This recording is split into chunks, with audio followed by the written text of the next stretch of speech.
San Isidro was a town made of dust and ambition, and it was hard to say which was thicker. The dust was red, ancient, stirred by the winds that swept down from the mesas, coating the new sawn pine of the general store and the canvas tops of the freight wagons. The ambition was newer, arriving with the clang of steel on steel, on the two parallel lines of the railroad that had just nosed their way into the New Mexico territory, aiming for Arizona and the ocean beyond. It was late in the 1870s, a time when the law was often just the opinion of the loudest man with a repeating rifle. Here, in the plaza, the dust and the ambition were having a contest. Clara Whitfield stood where the shade of the land office offered a little relief from the 3 o'clock sun. She had been in San Isidro for 2 weeks, and her skin still felt raw from the dry heat, her throat tight with the fine powder that hung in the air. She had come from Kansas seeking not adventure, but its opposite. She had come seeking a place so quiet and unremarkable that the shadows from her past could not find her. She had come to find a patch of earth where she could build a small schoolhouse, teach reading and sums, and be left alone. San Isidro, it seemed, was not that place. In the center of the plaza, where farmers usually sold their meager crops of corn and squash, stood a heavy iron cage. It was meant for transporting bears or perhaps unruly felons, and it sat baking in the sun. Inside it, a man was standing. He was Dine, a Navajo. He stood straight, not gripping the bars, his hands cuffed behind him. He wore a simple cotton shirt and denim trousers, worn but clean. His black hair was tied back in the traditional way, and he was a man of perhaps 30 years, his face a map of high cheekbones and a strong jaw, his expression unreadable. He seemed to be listening to something far beyond the noise of the crowd. The crowd was the source of the noise. 50 or 60 men, a few women clutching shawls despite the heat, all pressed in, their faces turned ugly. "Stole 'em, blind," shouted a man in a dusty bowler hat. "Took every last head from the Double R." "Lynch him," another voice roared. "This one thick with whiskey from the saloon. What are we waiting for, Pike? Get him out of there." Sheriff Pike stood near the cage, a heavy man sweating in his wool vest. He held his hands up, palms out, a gesture that was half calming, half pleading. "Now hold on, just hold on.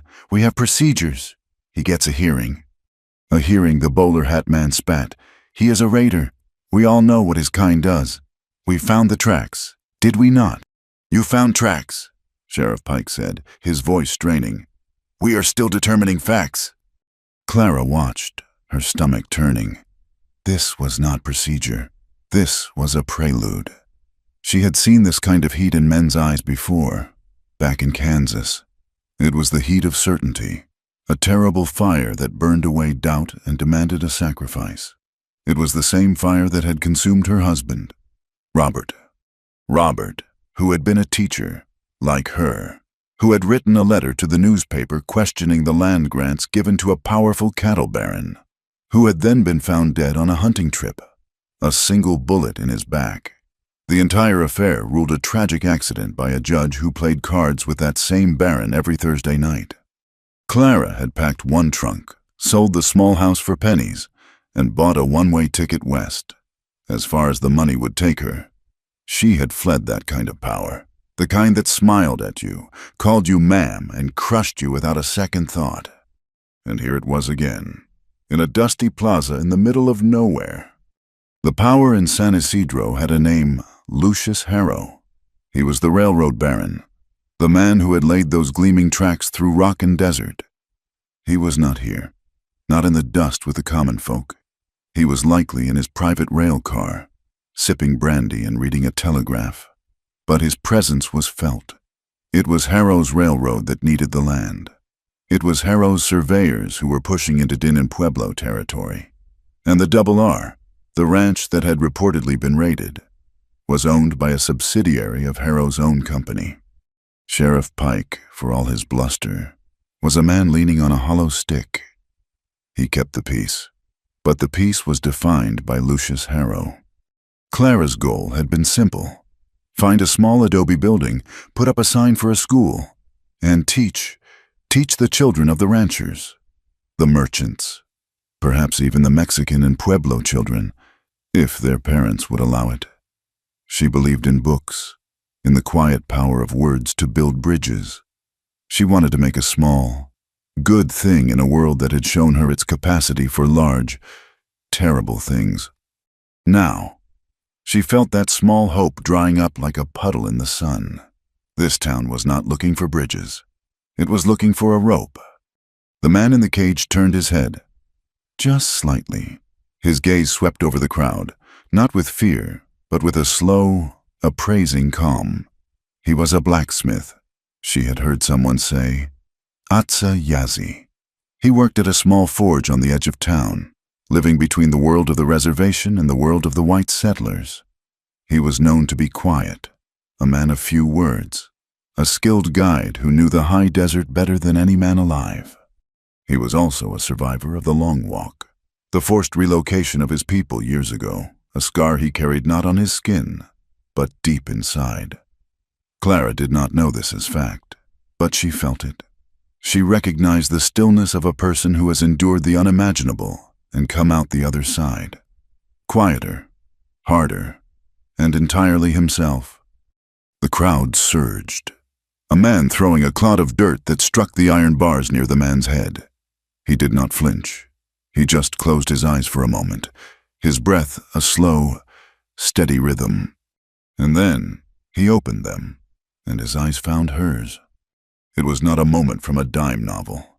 There was no sudden swell of music, no divine spark of recognition. It was something more raw and far more unsettling. Clara was standing apart from the crowd, her face pale, her hands gripping her reticule so tightly her knuckles were white. She was not shouting. She was not jeering. She was just watching, and her eyes were not filled with the hate and fear of the others. They were filled with a terrible, aching sorrow, a sorrow he knew. Atsa Yazi looked at Clara Whitfield. He saw a white woman. Yes, he saw the dark, practical dress of a widow, the sign of a different kind of loss. But he saw, for the first time that day, a human being looking at him. Not at the animal the crowd had decided he was. He saw her dignity, and in that moment, she was the only one in the entire plaza who was granting him his. Clara could not look away. The noise of the mob faded to a dull roar, like the sea. She saw the man, Atsa Yazi, trapped in that cage of new iron, brought west on those new rails. The cage was prejudice. The cage was the greed of men like Harrow, the lazy hatred of the men in the crowd, the fearful silence of men like Pike. She knew that cage. She had been living in a different version of it ever since Robert died. A cage of fear, of grief, of helplessness. She saw him, and he saw her, a man who had lost his land, and a woman who had lost her anchor. Two people set adrift by the same careless tide of power. Sheriff Pike pulled a large key from his pocket and tapped the lock on the cage. "This man is in my custody," he announced, his voice suddenly trying for authority. "He will be held until the circuit judge arrives in 3 days. Now disperse. Go on. All of you." The crowd grumbled, but the immediate threat of a lynching seemed to pass, melting back into muttered promises of what would happen if the judge did not see things their way. Men drifted back toward the saloon. The man in the bowler hat glared at the cage one last time and then stalked off toward the telegraph office, likely to send a message to someone who mattered more than the sheriff. Clara remained, rooted to the spot. The plaza was emptying, the dust settling. The sun was beginning its long, slow drop toward the western rim of the desert, painting the sky in shades of bruised purple and fiery orange. The railroad tracks, just visible at the end of the main street, gleamed in the last light. They were a promise of progress, of civilization, but Clara saw them for what they were. 2 strips of iron that carried both goods and destruction. A force that could build a town or tear a culture apart, all with the same cold indifference. She looked back at the cage. Atsa Yazi had not moved. He was facing west, watching the sunset through the bars, his face calm. He was a blacksmith, she thought, a maker, and they had put him in a cage. Her quest for a quiet life, for a small, peaceful schoolhouse, suddenly seemed like a child's fantasy. There was no quiet corner in a world this loud, no peace in a land this contested.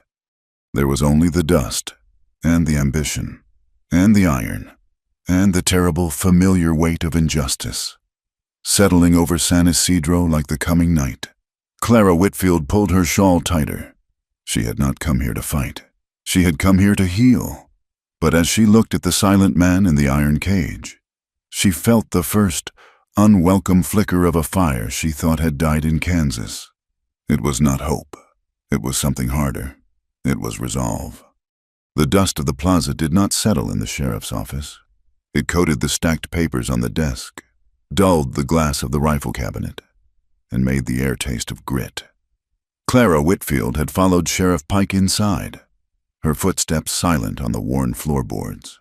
The office was small, hot, and smelled of stale tobacco and anxious sweat. Pike slumped into his chair behind the desk, the wood groaning in protest. He tossed his hat onto a pile of wanted posters and ran a hand over his wet, graying hair. He looked like a man who had lost a fight before it began. "You cannot just leave him in that cage." "Sheriff?" Clara said. Her voice was low, but it cut through the heavy air. Pike winced, not looking at her. "Ma'am, he is in my jail, which is the cage. We do not have a proper cell, and it is safer for him in there than out here. You saw them. They want a rope. A circuit judge comes in 3 days. That is the best I can do." 3 days, Clara repeated, the words tasting like ash. "He will not last 3 days. You know that. What evidence? Sheriff, what actual proof do you have against Atsuyazi?" Pike finally looked up, his eyes weary and irritated. "Ma'am, with respect, this is not your concern. We found tracks. We found a dead steer with a Navajo arrow in it, miles from the raid. It is enough." An arrow. Clara felt a cold, sharp anger, the kind she recognized from Kansas. "1 arrow. You are holding a man for hanging on the basis of 1 arrow and some tracks, Sheriff. I was a school teacher. I know when a lesson is poorly prepared. This is a poorly prepared lie." Pike slammed his heavy fist on the desk, raising a cloud of red dust. "It is not a lie. It is what we have, and it is not your concern." The raid happened on the south range of the Double R.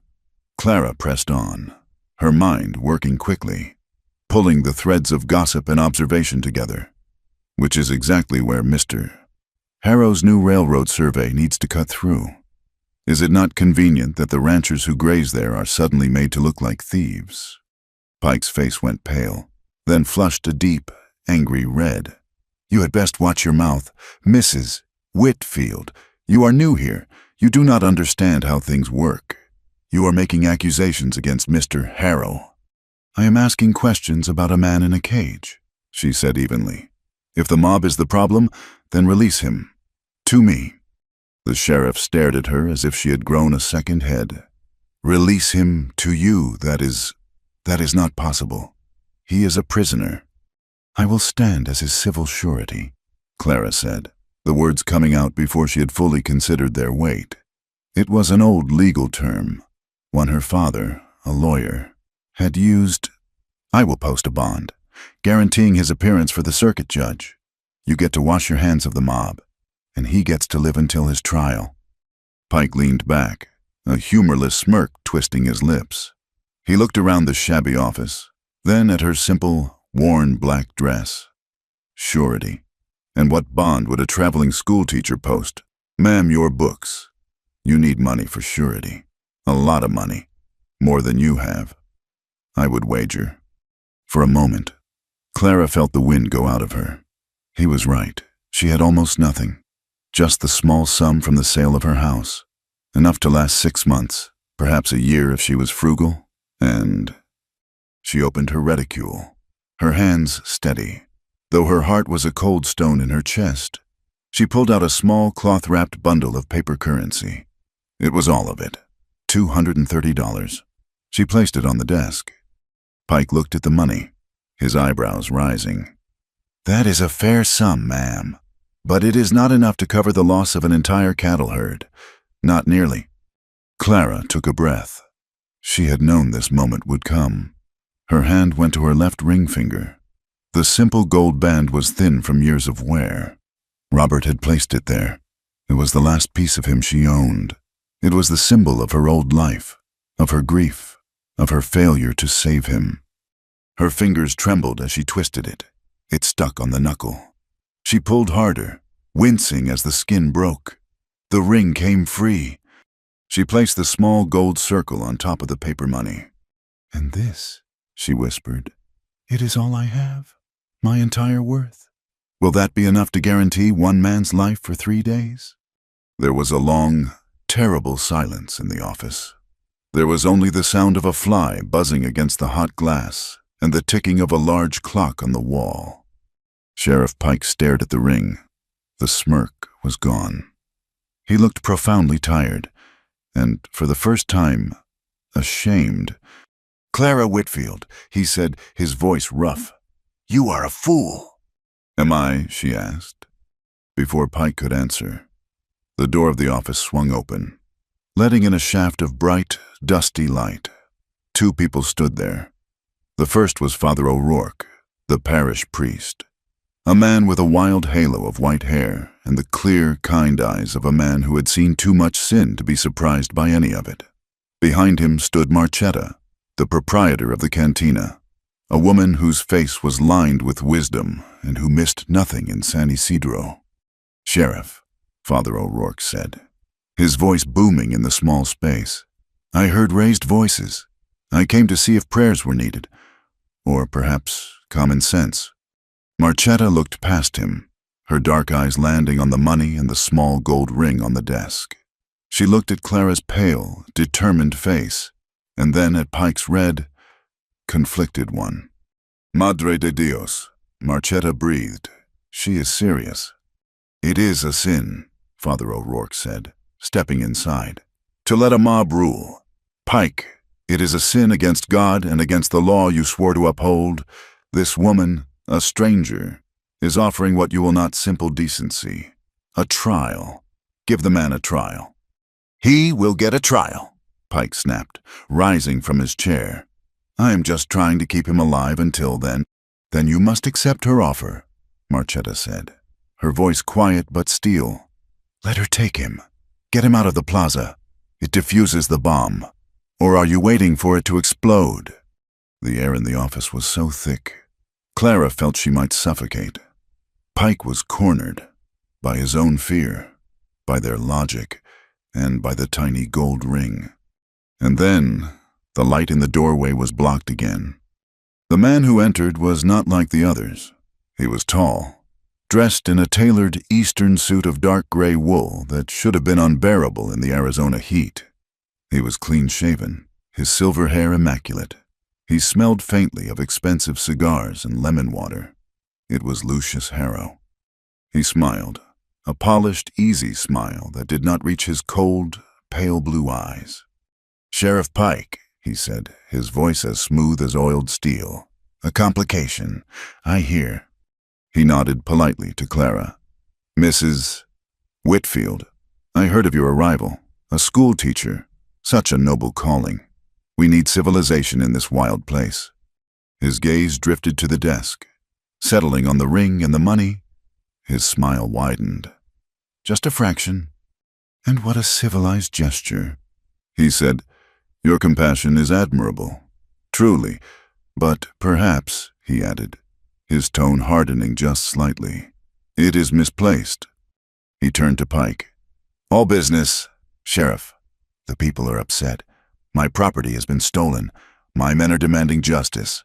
Order must be kept. This spectacle is bad for stability, bad for progress. I am handling it, Mr. Harrow," Pike said, sweating freely now. "Are you?" Harrow asked, his voice soft. He looked back at Clara. "Mrs. Whitfield." This is a harsh land. It does not reward sentiment.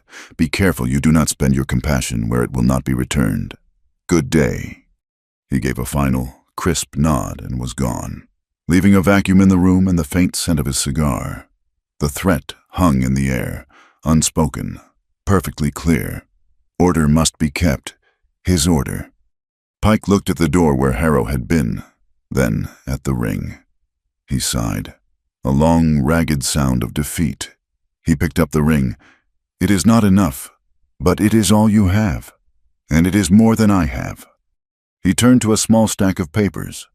"I will write up the bond, but you must know, if he runs, you lose this, all of it, and if he stays, and the judge finds him guilty, I cannot protect him, or you." "I understand," Clara said. "No," Pike said, dipping his pen in the inkwell. "You do not, but you will." As Pike scratched the pen across the paper, Clara's mind raced. She had not had time to check her mail. She had come straight from the plaza, but now, with Harrow's appearance, she knew she had to be right. This was a frame. The postmaster, Mr. Gantry, hurried in, holding a small canvas pouch. "Mrs. Whitfield." "Thank goodness. This came on the afternoon wire, and then the wagon. Your name is on it. Forwarded from Kansas." He handed her the pouch. She fumbled with the string, her hands still shaking. Inside were letters and a thick, rolled packet of her old teaching primers. Tucked within the packet, however, was a rolled-up drawing. She unfurled it slightly. It was a survey map, marked with grease pencil, showing a rail line cutting directly through the R's south range. And at the bottom of the pouch, a single, folded piece of cheap paper. It was not addressed. It was not signed. She opened it. The handwriting was rough, barely literate, but the message was clear. "They will plant the evidence at his camp tonight. The R brand, watch Rook." Clara's blood ran cold. Rook, Cass Rook, Harrow's right-hand man, a hired gun with a reputation for solving problems. She looked up. Pike was still writing. Father O'Rourke and Marchetta were watching her. She folded the note and tucked it deep into her reticule, along with the map. The fear was a cold knot in her stomach, but the resolve was stronger. It was not just instinct anymore. It was fact. "Here," Pike said, sliding the paper toward her. "Sign here." Clara took the pen. Her hand was steady. She signed Clara Whitfield. She pushed the money in the ring across the desk. The bargain was made.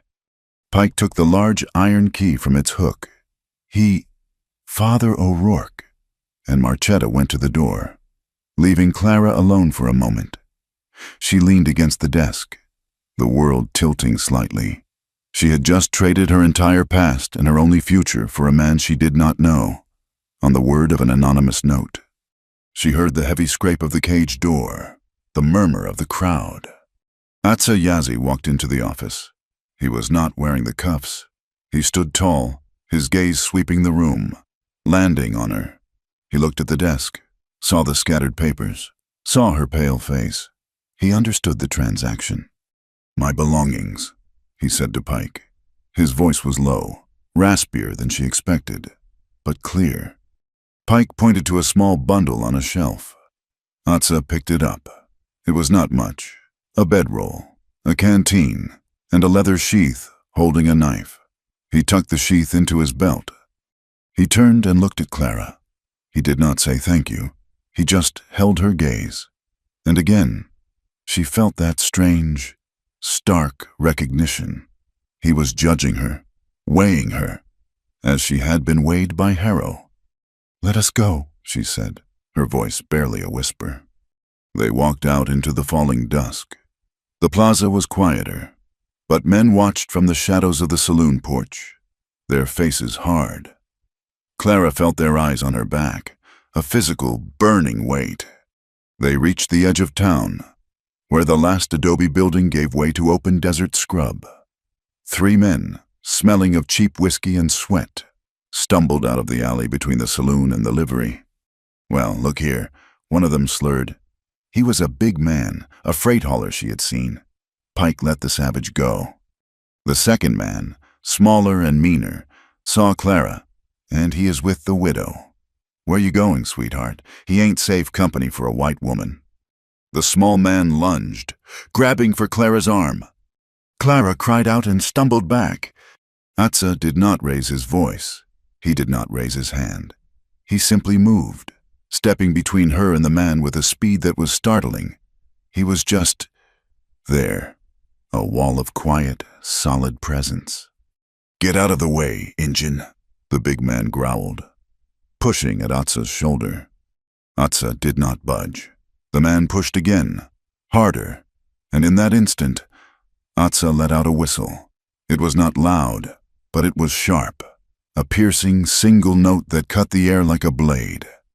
The horses tied to the saloon rail, already nervous from the men's shouting, tossed their heads. One, a big bay, reared, pulling its reins free from the hitching post with a crack of wood. It clattered into the dusty street, eyes rolling, scattering the three drunks like bowling pins. "My horse," the big man yelled, scrambling after it. In the second of pure chaos, Atsa's hand was on Clara's elbow. His grip was firm, not violent. "Walk," he commanded, his voice low. "Do not run." He guided her past the confusion, his pace measured, his body shielding hers from the street. They did not look back. They walked into the growing darkness of the desert. When the sounds of the town were a faint murmur behind them, he stopped. The desert night was cooling fast, and the first stars were appearing. A coyote yelped, far off. Clara was shaking, a delayed reaction to the drunks, to the ring, to the choice she had made. Atsa Yazi faced her. In the faint light, she could see his face was grim. He had saved her, but it was his presence that had put her in danger. He reached to his belt and drew the knife from its sheath. Clara flinched, a small, involuntary movement. He stopped, his hand freezing. He held the knife out to her. "Handle first." "You should not be unarmed," he said. She stared at the knife. It was not a weapon of war, it was a tool. The blade was dark, fire-blackened, but the edge looked razor-sharp. The handle was simple, wrapped tightly in worn, dark leather. It was perfectly balanced. "I cannot," she whispered. "It is a tool," he said, as if sensing her thought. "To cut rope, for food. It was the first good one I made." He pushed it gently toward her.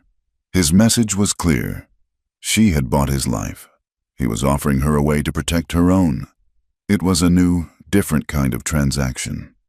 Clara reached out and took the knife. The handle was warm from his body, the weight of it solid and real in her hand. It was the first real thing she had felt all day, more real than the fear, more real even than the memory of her ring. She held the knife. He held her gaze. "We must be off this road before the moon is high," Atsa Yazi said. He turned and began to walk, his form a dark shadow against the twilight, moving toward the dark mesas. After a moment, Clara secured the knife in her reticule and followed him into the unknown.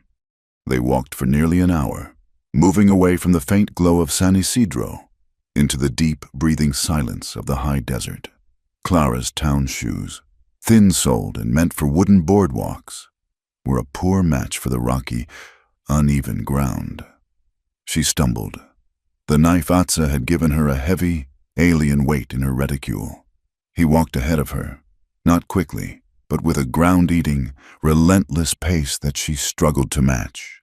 He did not seem to walk on the land so much as with it, his feet finding purchase where she could only find loose shale and sharp-edged yucca. He did not look back. He did not offer a hand. He simply existed, a dark, straight-backed silhouette against the star-pricked cloth of the sky. Clara felt a flicker of resentment, quickly replaced by a cold dose of reality. He was not her guide. He was a man she had bought, and they were fugitives. He owed her nothing, least of all courtesy. He finally stopped in the shelter of a shallow arroyo, a dry riverbed carved into the earth. He knelt, his hand touching the ground, then gestured for her to be quiet. "This is what you bought," he said, his voice low. He led her another 20 yards down the arroyo. The smell hit her first, the coppery, sick, sweet smell of death. And then she saw it, a dead steer, lying on its side, bloated in the cool night. "This is one of them," he said, "from the raid." Clara covered her nose and mouth with her hand. "How do you know where is the arrow? The one the sheriff spoke of." "That arrow was for the sheriff," Atsa said, his voice flat. He walked to the animal's flank. He took his own knife from his belt and used the tip to point. Look. In the pale moonlight, she could see the hide. It was a mess of seared flesh, but there were 2 marks. One, an older, scarred mark, the double R of Harrow's ranch. The other was a fresh, weeping burn, a crude circle with a cross inside it, laid directly on top of the first. "The brand," she whispered. "This is not the mark of my people," Atsa said. "It is not the mark of the Pueblo, or the Apache. It is the mark of no one. It is a lie, made to look like an Indian sign." Clara felt a chill that had nothing to do with the night. The note, "Watch Rook." This was what it meant. He was not just a killer. He was a stage setter, as her father would have called him. "They will say your people did this," she said. "They already are," he replied. He had moved away from the carcass and was kneeling by a small, blackened circle of rocks a few feet away. A fire pit. "They say we are careless, that we are savages, but the men who did this, they were the careless ones." He scooped something from the ashes. He held it out on his palm for her to see. "What is it?" she asked. "It is not from here," he said. "This is not mesquite, not juniper." He crumbled the black fragments, and they left a greasy, dark stain on his hand. "This is coal, from the east, the kind they burn in the new engines." He pointed to a black, sticky smear on one of the rocks. "And this, tar, to seal the ties. It comes from the railroad camp. They brought the railroad's fire to do this work."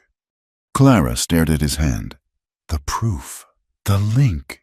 It was not just a frame. It was a frame built with Lucius Harrow's own tools. "We have to take this. We have to show Sheriff Pike. The judge." Atsa brushed the coal from his hands, his expression unchanging. "Pike is a man who builds his house where the wind tells him. He will not see this. And the judge, he is a white man, coming to a white town, to hear a white man's complaint. This," he gestured to the coal, "is just dirt to him. We need more. We need the cattle, the live ones." He stood and looked up at the sky. He was scanning the stars, but his nostrils flared, as if he were tasting the air. "We must go. The wind is changing." Clara did not understand. The air was still quiet. "What do you mean?" "The air is too quiet," he said. He had already turned and was moving, climbing out of the arroyo, heading for a spine of red rock that jutted up from the desert floor. "The storm is coming. A fast one. We must find shelter." It came upon them with the speed of an unholy revelation. The first sign was a low, mournful sound, like a great beast moaning, miles away. Then the stars vanished, one by one, snuffed out by a rising wall of yellow-brown. And then the wind hit. It was not a wind. It was a solid thing, a scouring pad of sand and grit that ripped the air from Clara's lungs and tried to tear the skin from her face. She cried out, but the sound was stolen from her mouth. She was blind, suffocating, a small, lost thing in a roaring, red universe. An arm wrapped around her waist. It was Atsa. He was a rock in the chaos. He did not pull her. He anchored her, his body shielding her from the worst of the blast. He shouted something, but she only heard the roar. He put his mouth to her ear, his breath hot against her cold skin. Walked to the rock. He half dragged, half carried her, his head down, pushing into the screaming void. The world was nothing but noise and pain. Sand filled her eyes, her mouth, her clothes. She could feel her own panic, a wild, bird-like fluttering in her chest, and she fought it down. He stopped, pulling her tight against him, and she felt him fumbling at the rock face. Then he fell, pulling her down with him, into a crevice, a low, dark opening in the stone. They tumbled onto a floor of soft, deep sand, out of the direct assault of the wind. He pulled her deeper, into a small alcove, a hollow in the red rock, barely tall enough to sit up in. The storm screamed past the mouth of their shelter, a living, furious entity. The small space was filled with the thunder of its passing, but they were, for the moment, safe. They sat in the dark for a long time, their breathing ragged.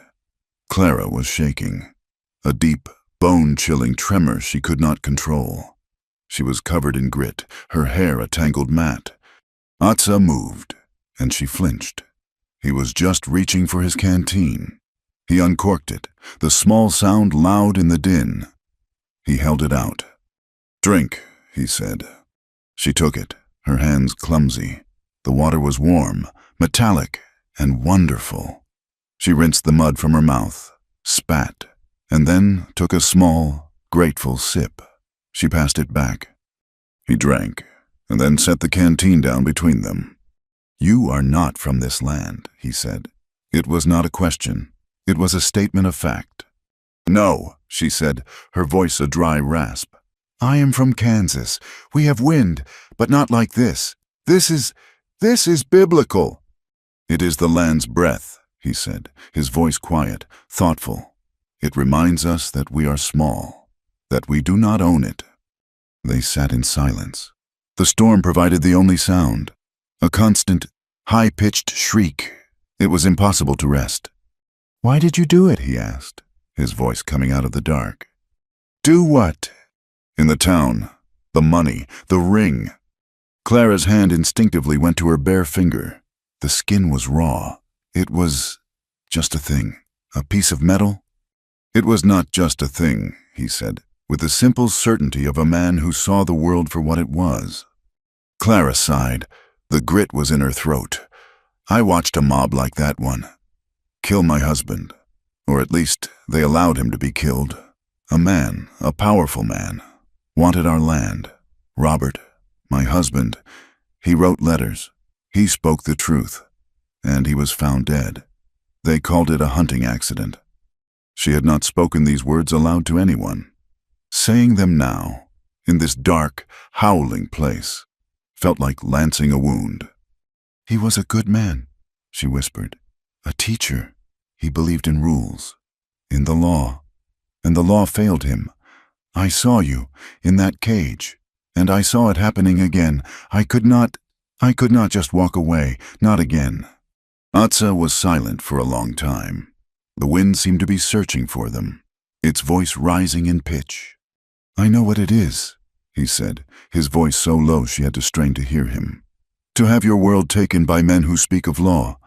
When I was a boy, they came, the soldiers. They said we had to leave our land, the land where my people had always been. They burned our homes, our orchards." He paused, and the darkness in the cave seemed to deepen. "They made us walk 300 miles, to a place, Bosque Redondo, a place of dry earth and bitter water. They called it the Long Walk. Many of our old people, our children, they did not finish the walk. They died on the side of the trail." He picked up a small pebble from the sandy floor, his fingers turning it over and over. "I was there for 4 years. I learned to be quiet. I learned to watch. I learned that a white man's promise is a wind that changes. When they finally let us go home, home was gone. I became a blacksmith. Iron does not lie." Clara felt a profound, aching sorrow. His story dwarfed her own. He had lost a nation. She had lost a man. But the source of their grief was the same, the casual, cruel arrogance of power. "Mr. Harrow," she said, "he is one of those men, the railroad. It is his long walk. He is pushing your people off the grazelands. He is pushing the Mexican ranchers off.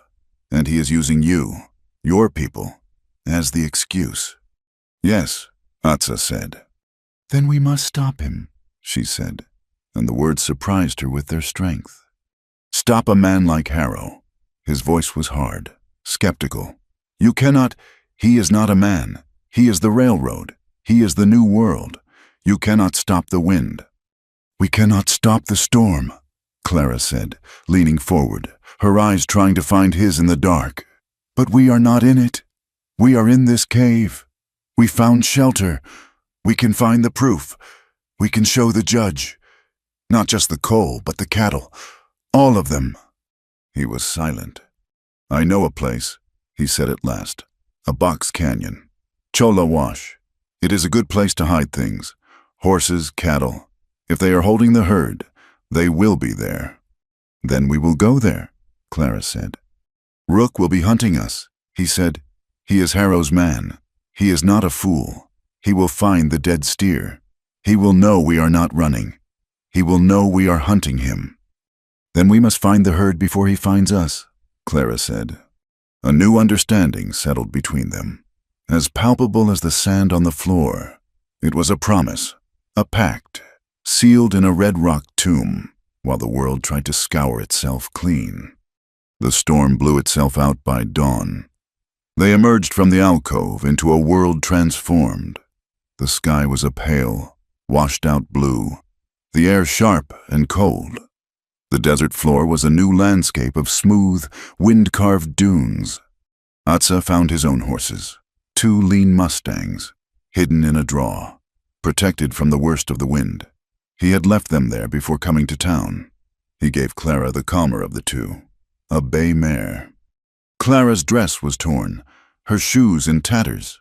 He said nothing, but cut a length of rope from his saddle and showed her how to tie it, to blouse her skirt around her knees, freeing her legs to ride astride. His hands brushed hers as he showed her the knot. His touch was practical, impersonal, but she felt it like a spark. He showed her how to mount, how to grip with her knees, how to read the horse's ears. He was a man of few words, but his instruction was precise. He checked her saddle, adjusted her stirrup, his movements economical and sure. It was a strange, quiet intimacy, this tending to the details of survival. They rode north, toward the mountains, their horses picking their way through the new, soft sand.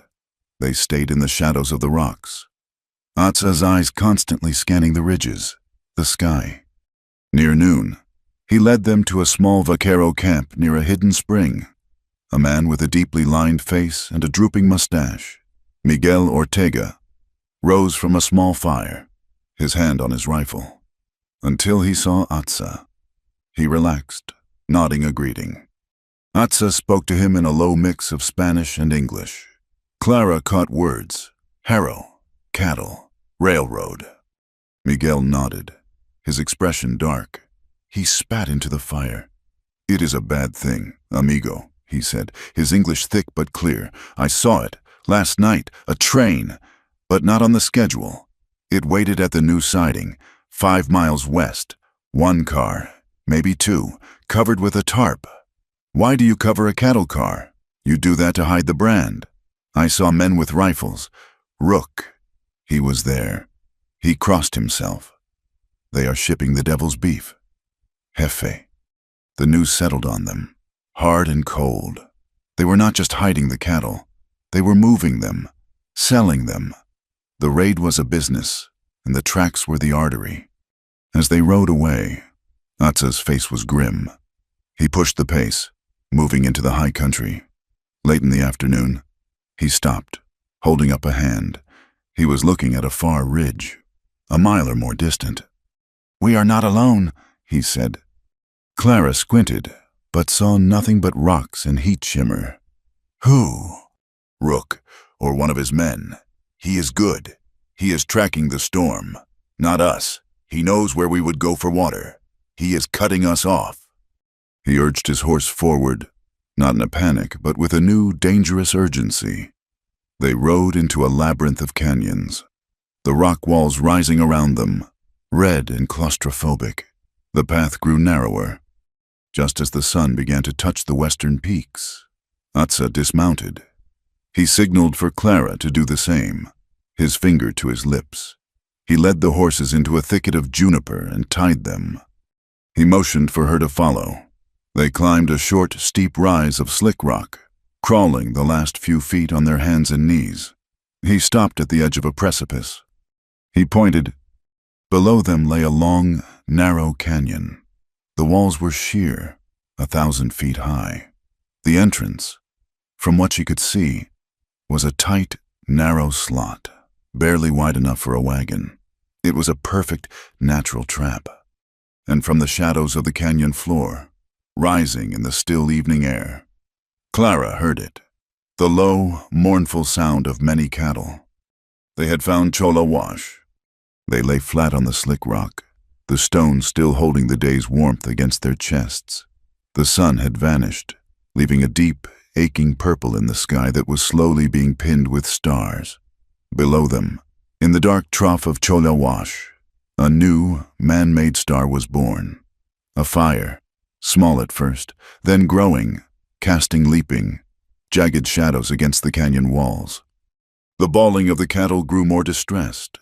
Figures moved around the fire, dark shapes against the light. Clara could smell the smoke, thick with the acrid stench of burning hair and flesh.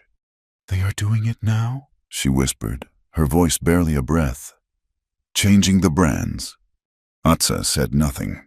He was watching the entrance to the canyon, a narrow slot a half-mile distant, where 2 men sat silhouetted with rifles across their laps. He had been counting. 6 men. 2 at the gate, 4 at the fire.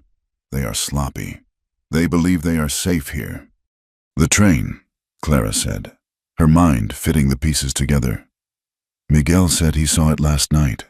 They are branding these, moving them tonight." "Yes," Atsa said. He pointed. A few yards from the fire, a crude table had been set up, made of planks laid across barrels. A lantern sat on it, and a man was bent over, writing in a large book. That is the count, the bill of lading, for the railroad. Clara felt the cold resolve harden inside her. "I need that book, and I need one of those." She pointed to the fire, where a man had just thrown a branding iron back into the coals. It was the crude circle cross, the liar's brand, as Atsa had called it. Atsa turned his head to look at her. In the faint starlight, his face was a mask of hard plains and shadows. He was a blacksmith. He knew the hot iron. He was a guide. He knew the land. He was a survivor. He knew the cost of fighting. "It is too dangerous," he said. His voice was flat. "More dangerous than that cage," she countered, the whisper sharp. "More dangerous than the lies they will tell the judge. We have 3 days. Atsa, no, we have less. We have until that train arrives. Without that book, without that brand, we are just 2 people with a story, and our kind of story. It does not win against men like Harrow." He looked at her for a long time. He saw no fear in her eyes. He saw the same thing he had seen in the plaza, a terrible, unbending resolve. He had seen it in his own mother, as she had faced the soldiers. He gave a single, sharp nod. "There is a game trail," he said, "down the far wall. It is for goats. It is steep." "I can manage," she said.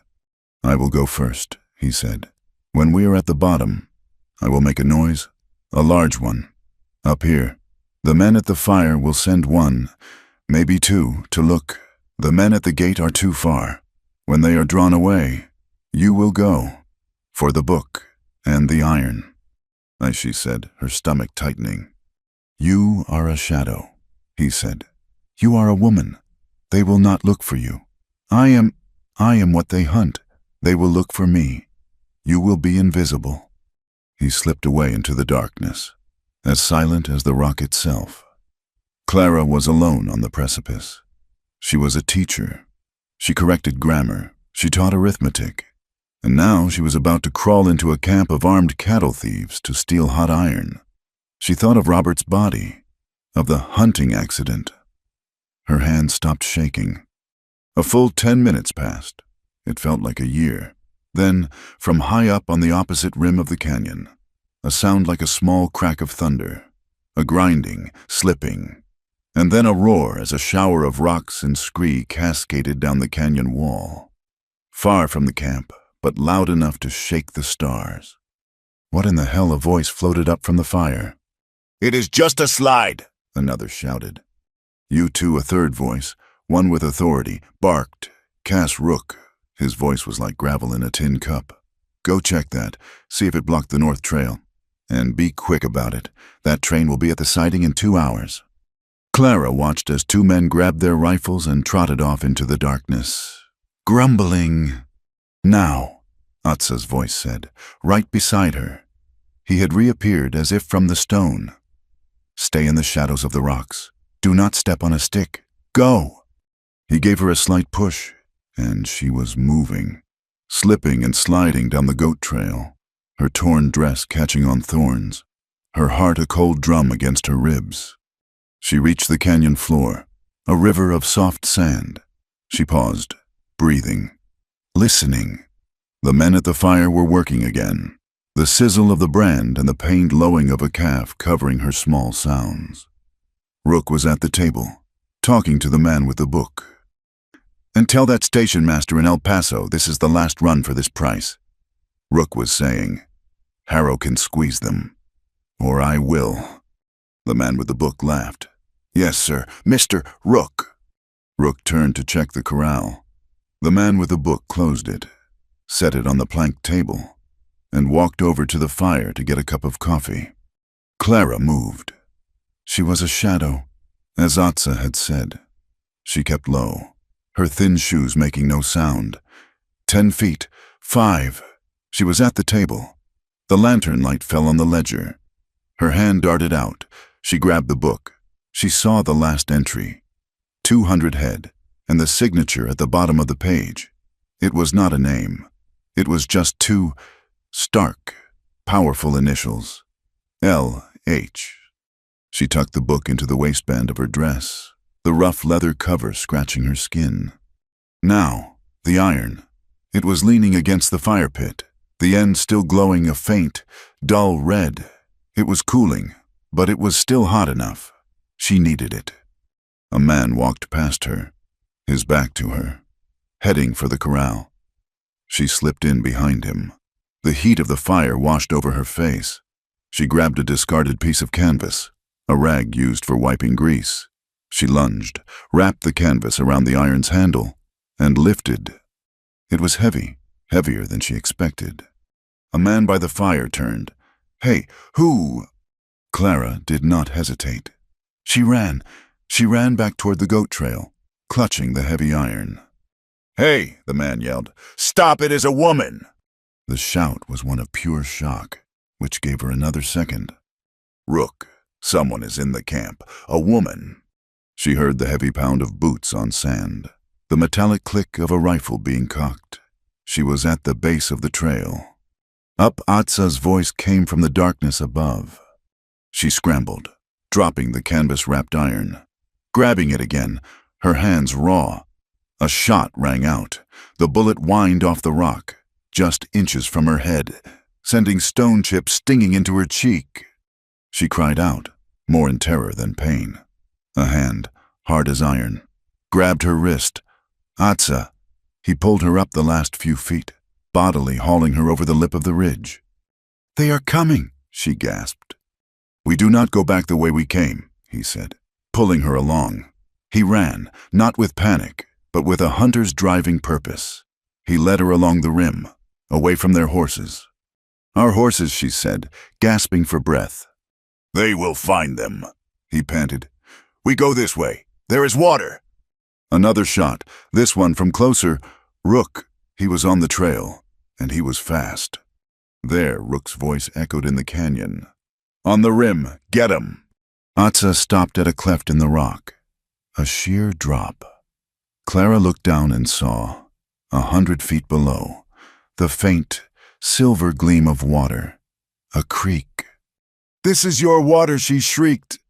"It is our only way," he said. He grabbed her. "You must trust me."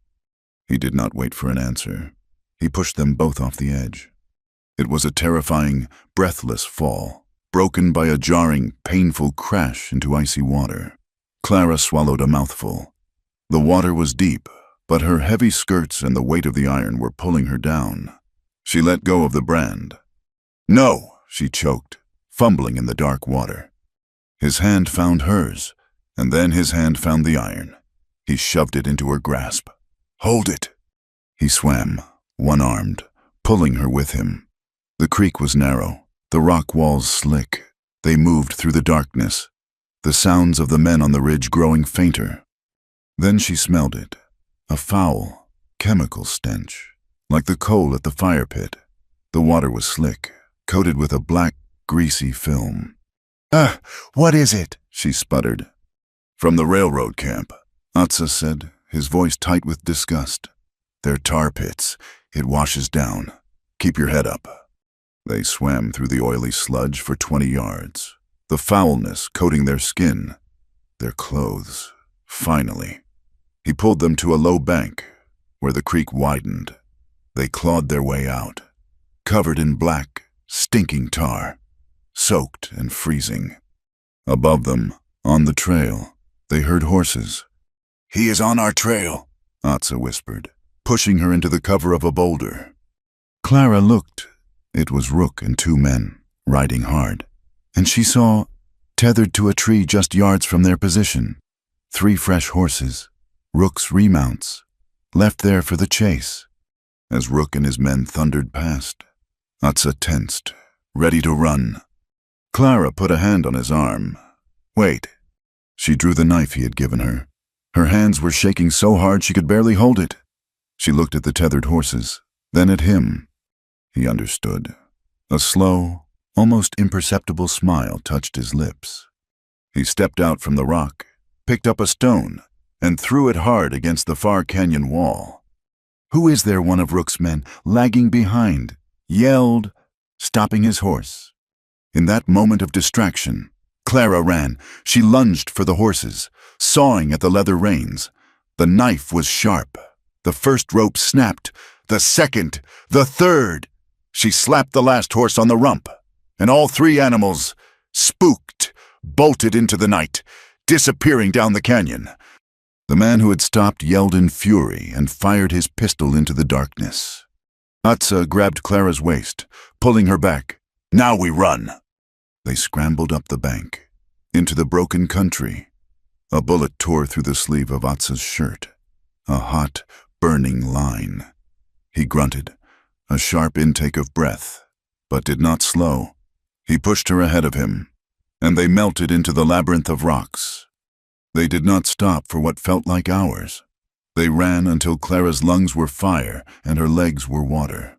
Finally, Atsa pulled them into a shallow cave, hidden by a curtain of ancient gnarled juniper. He collapsed onto the sandy floor, breathing hard. Clara slumped beside him, her entire body a symphony of pain. She was still clutching the ledger and the heavy, canvas-wrapped brand. She had not let them go. We made it!" she gasped. He did not answer. He was leaning against the rock, his head back, his eyes closed. His left side was dark. "Atsa," she said, the fear returning. "Are you—" She saw it then, the tear in his shirt, and the dark, steady flow of blood that soaked through the fabric. He had been hit. "You are hurt," she whispered. "It is nothing," he said, his voice strained. "A scratch." "It is not a scratch," she said, her teacher's voice returning, sharp and authoritative. She scrambled in her reticule. It was soaked, coated in tar, but the contents were protected by the oilcloth lining. She pulled out her mending kit, a small, tin box with needles, thread, and a small pair of scissors. "This will hurt," she said, pulling the knife from her belt. She cut his shirt open, the blade slicing the wet, terry cloth. It was not a bullet. A bullet would have been worse. It was a long, deep gash on his shoulder, either from a ricochet, a rock splinter from the shot that had grazed him, or a knife in the dark. It was bleeding, sluggishly now, but it was deep. "Hold still," she commanded. She took his canteen, poured water onto a scrap of her torn petticoat, and began to clean the wound. It was covered in filth, tar, and sand. He hissed. A sharp sound in the back of his throat, his whole body going rigid, but he did not pull away. "I am sorry," she whispered.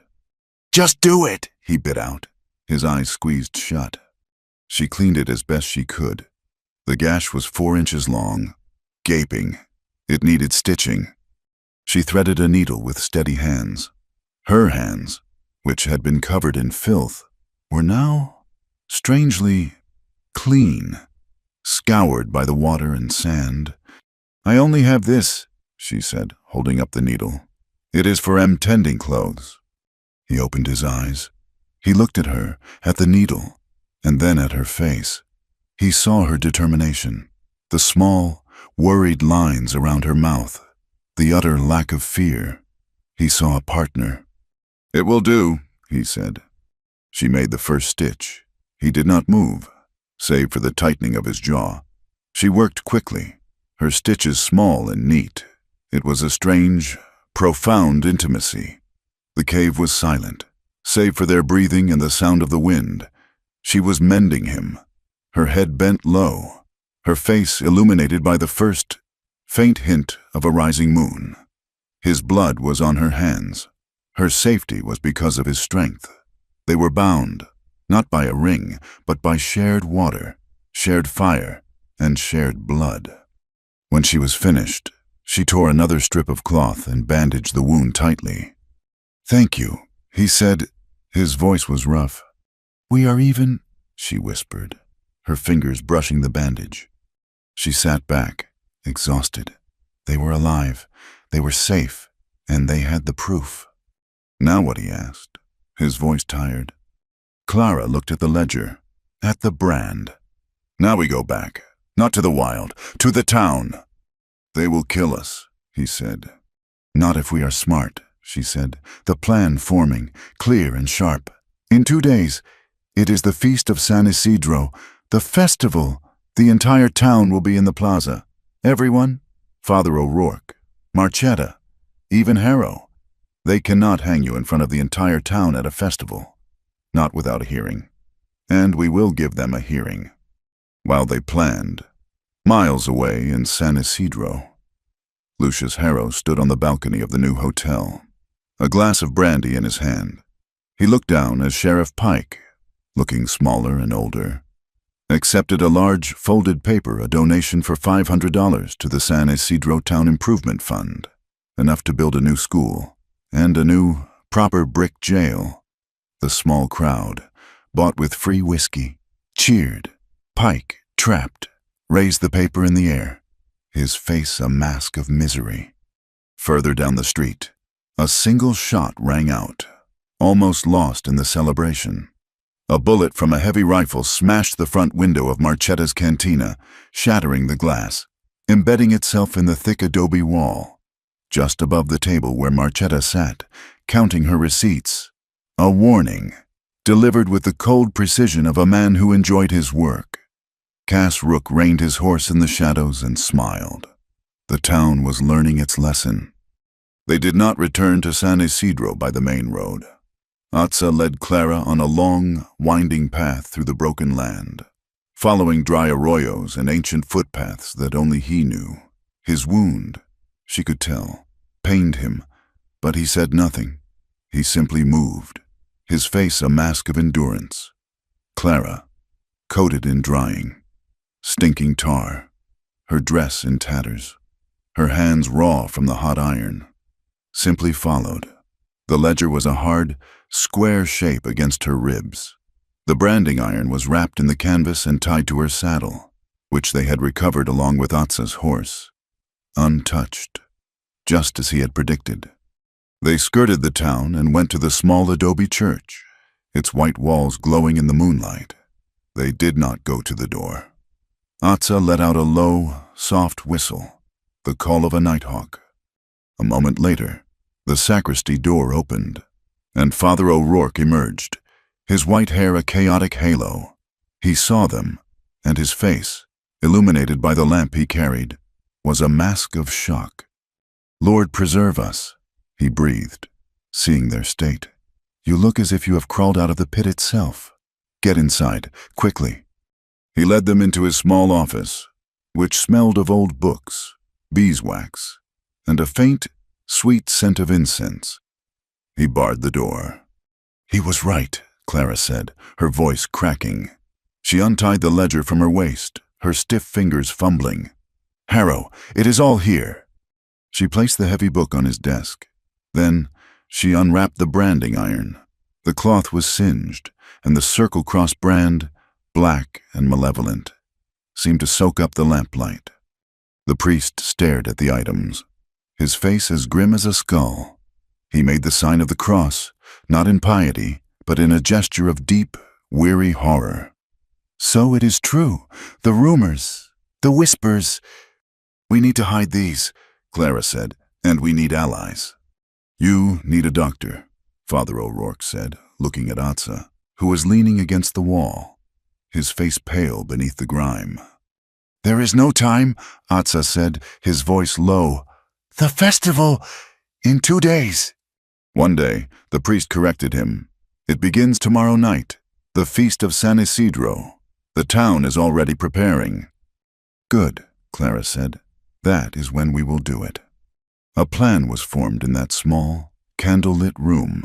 A desperate, fragile plan. Father O'Rourke would hide the real ledger and the iron. Atsa, his wound tended again by the priest with cleaner bandages and a dose of carbolic, would go to his sister, Shia, who lived in the small encampment of diny weavers and silversmiths just outside town. He would warn them, and he would ask her to send word to the other ranchers who had been pushed by Harrow's men. Clara would find Miguel Ortega, and they would find the young artist, Addie, a quiet girl with a sketchbook who saw everything. Before they parted, Father O'Rourke put his hand on Clara's. "Child," he said, his Irish lilt thick with concern. "You are lighting a fire. Be sure you are not the one who is consumed." "I am already ashes." "Father," she said, "it does not matter." She found lodging at a small, clean rooming house run by a Pueblo woman, far from the hotel. She bathed, scrubbing the tar from her skin until it was raw, the black, oily water a testament to their journey. She bought a simple, new dress, gray and practical, and a pair of sturdy boots. As she paid for them, she felt the phantom weight of her ring, the empty space on her finger. She had no money left. She was, quite literally, all in. She found Miguel Ortega mending a bridle in the livery, his face dark with worry. When she told him what they had found, he dropped the leather, his hands shaking. "Rook, he shot at Marchetta's," he whispered, his eyes wide with fear and anger. "A warning. He is not a man. Senora, he is a snake, but—" "What you ask? It is right. I will stand. My cousins, the Diegos, they will stand. They lost Graysland last month." Next, she found Addie, a young woman of perhaps 20, with spectacles and an intense, quiet gaze, who was sketching the mission church. Clara sat with her, and she did not need to be convinced. "Mr. Harrow asked me to paint a picture of his rail car," Addie said, her voice soft but sharp. "He wanted it to look heroic. I sketched the siding at Chola Wash instead. I did not know what it was. I saw the men and the tarps. It felt wrong." She opened her sketchbook. There, in charcoal, was a perfect, damning drawing of the illegal siding, the covered cars, the men with rifles. "Can you," Clara asked, her voice tight, "draw this?" She showed Addie the brand, and this, she showed her the survey map she had taken from the post. Addie looked at them, her artist's eye assessing the lines. I will make copies. Copies are harder to burn." The pieces were falling into place, but as the alliance grew, so did the tension. Clara and Atsa met again in the shadows of the church, the night before the festival. He had brought his sister, Shia. She was a woman as straight and strong as a juniper, her eyes holding the same deep, appraising calm as her brother's.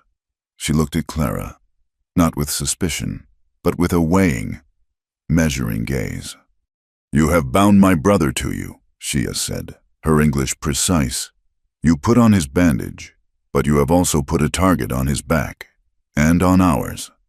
I am trying to remove the target from all of you, Clara said. By painting a larger one, Shia asked. She looked at Atsa. A long, silent communication passing between them. He was struggling. Clara could see it.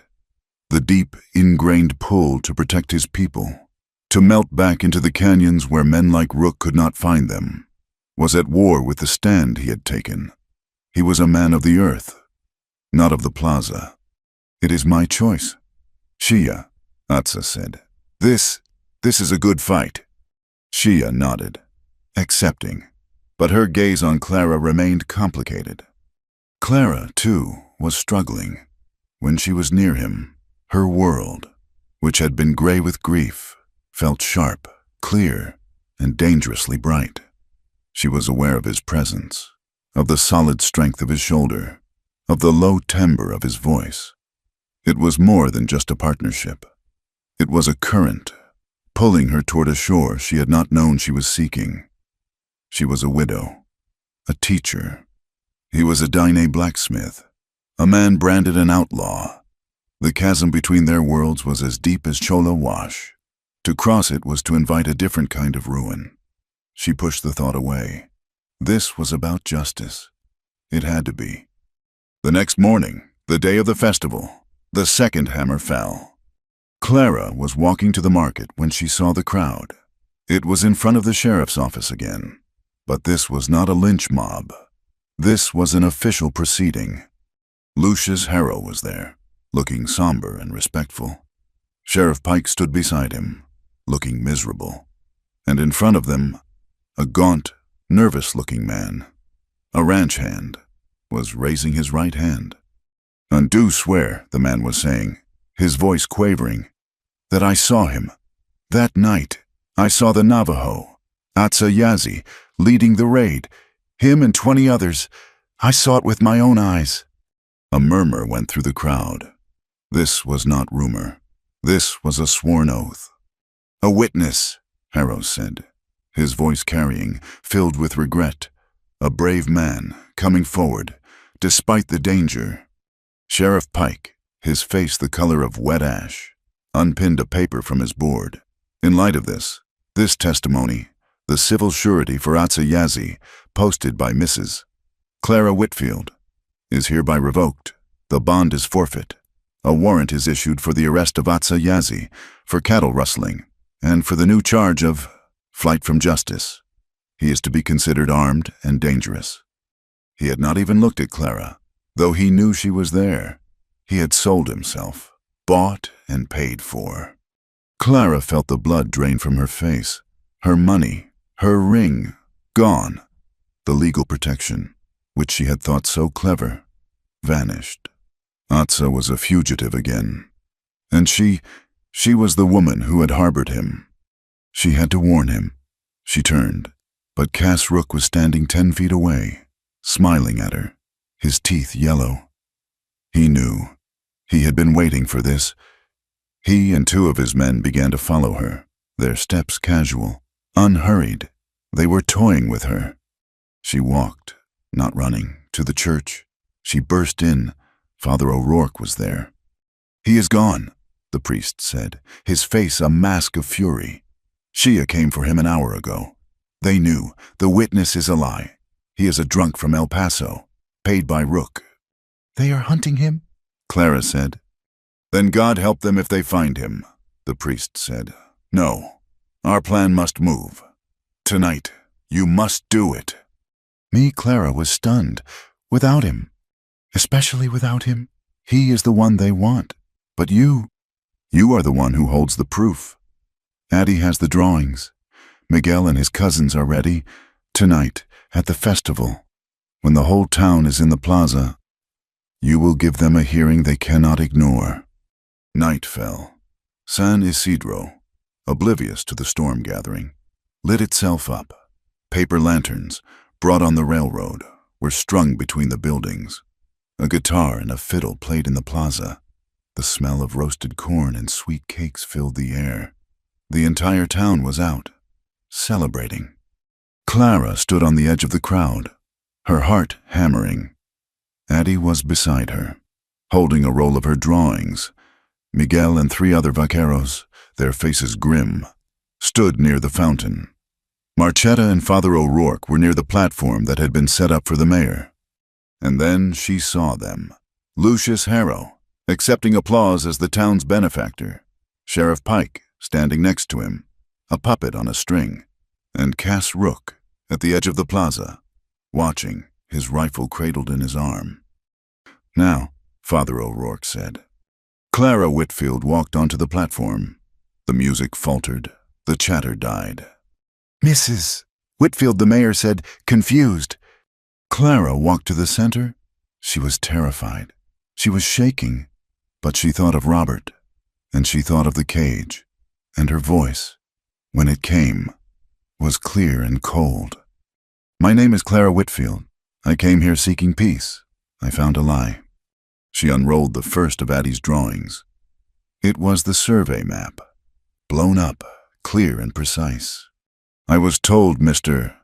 Atsa Yazi was a raider. I found that he was a man being framed by men who want his land, and the land of the Double R." A roar of confusion and anger from the crowd. "This is Mr.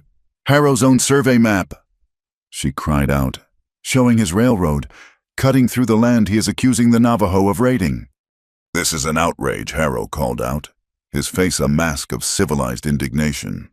"No, sir, this is an outrage." Clara unrolled the second drawing. It was the branding iron. "This is the brand they are using, a liar's brand, to blame the dying." "That proves nothing," Rook's voice, from the darkness. "And this," Clara's voice cracked, but she held on. She unrolled the third drawing. It was Addie's sketch of the illegal sighting. "This is Chola Wash, where they hide the stolen cattle before shipping them, on Mr. Harrow's own trains." The crowd was a sea of shifting faces. Confusion, anger, doubt. They were split. "She is a liar," the fake witness shouted, his voice high with fear. "She is his lover." "And this," Clara shouted, her voice breaking, "this is the proof, the shipping ledger, from their own camp." She pulled the ledger from her satchel, the real one. She had not been able to part with it. She held it high. And in that moment, Cass Rook acted. He did not fire at her. That would make her a martyr. He was smarter than that. He fired at the town. He raised his rifle and shot, not at a person, but at a lantern, high above the feed store, next to the warehouse where the winter supplies were kept.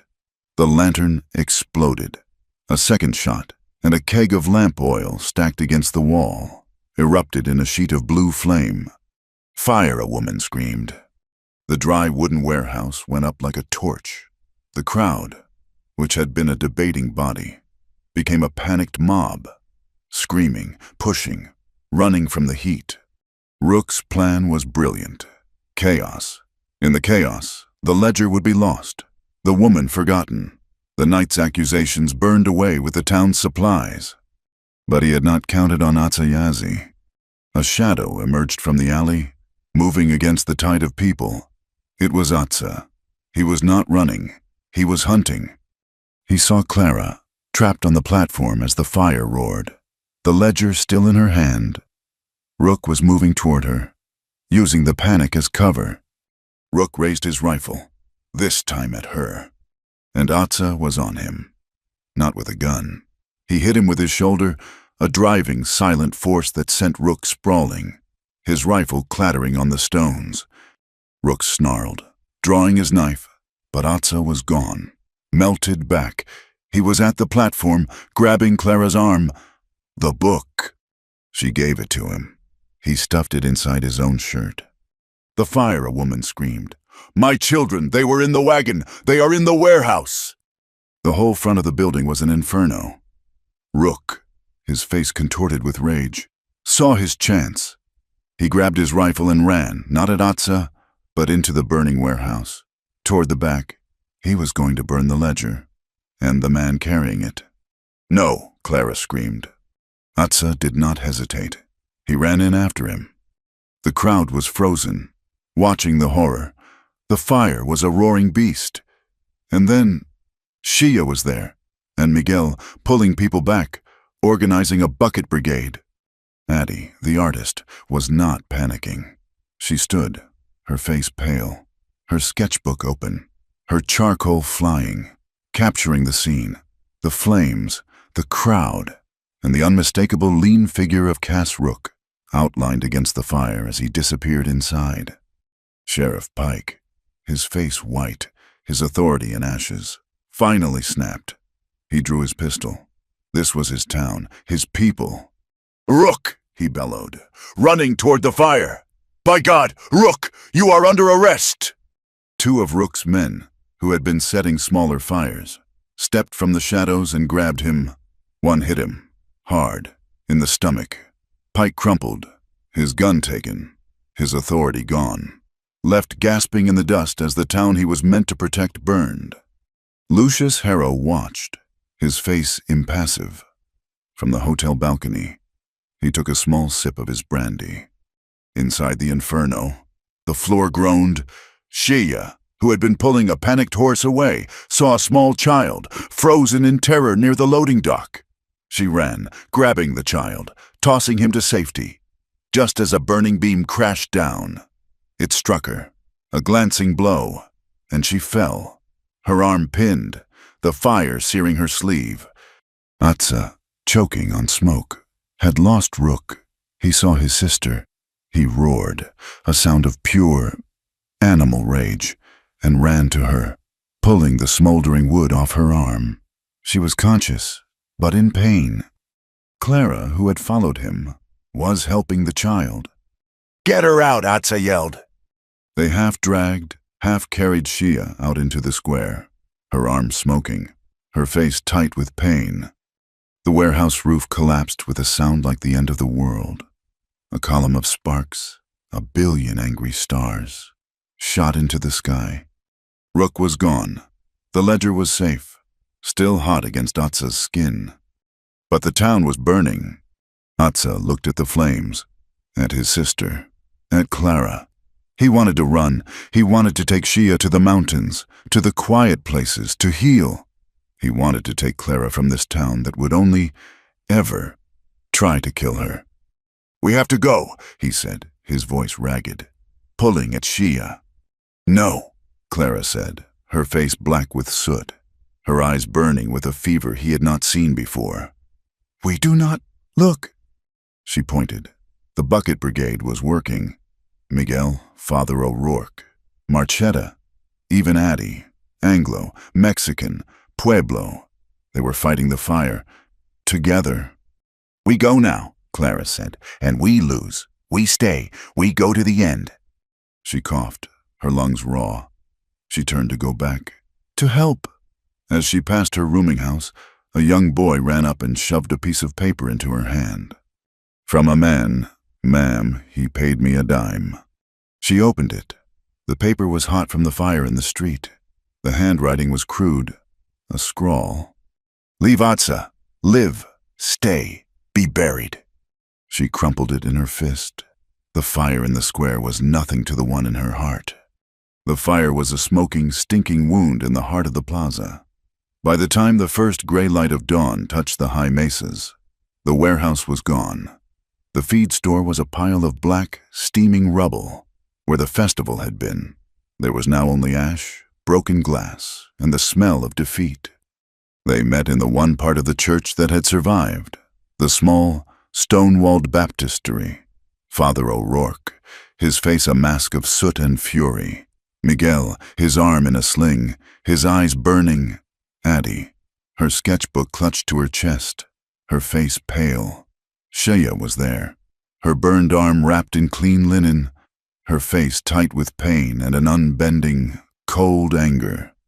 And Clara and Atsa, they were a vision from a lower world, still covered in grime, soot, and the memory of the fire. Atsa laid the scorched ledger on the stone font. The leather cover was blistered and curled. The edges of the pages were black and brittle. "It is alive," Atsa said, "but it is wounded." "As is the town," Father O'Rourke said, his voice a low growl. He touched the book. This is not enough. Not now. Rook turned your proof into a weapon against us. He showed the town that justice brings fire. They are terrified.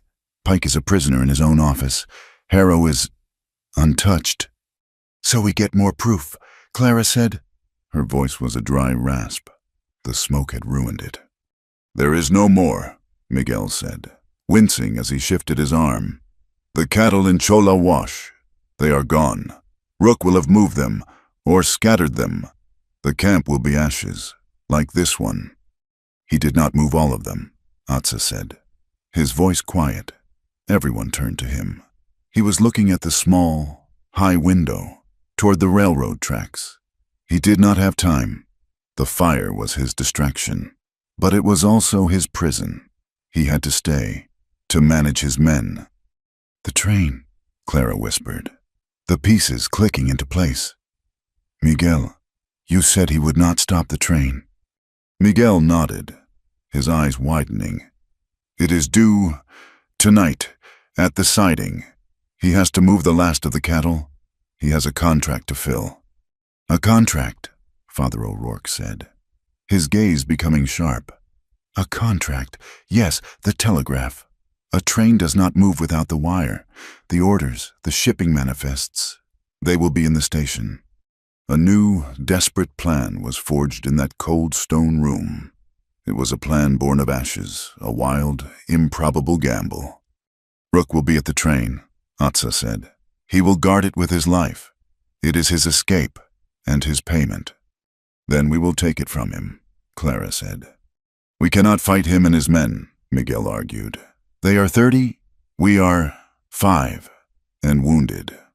We will not fight, Atsa said. We will, he paused, searching for the English word. Scatter them, as the wind scatters the dry leaves. Father, Clara said, turning to the priest, you are a man of God. No one would suspect you. The telegraph office, the station master is a weak man. He is afraid of God, but he is more afraid of Harrow. Can you... Father O'Rourke's grim face broke into a hard, joyless smile. I can hear his confession. Yes, whether he wants to give it or not. Addie, Clara continued, your sketches are our memory. Stay with Shia. Stay safe. Guard the ledger. And us, Miguel asked, looking at Clara and Atsa. We, Clara said, her eyes meeting Atsa's, are going to stop a train. Midnight found them not at the station, but at the Chola Wash siding, the place of Addie's sketch. The train was there, a long, dark spine in the moonlight. The engine hissed, steam leaking from its joints like a sleeping dragon's breath. At the far end, men on horses were loading the last of the cattle into 2 cars, their shouts and curses thin in the vast, cool dark.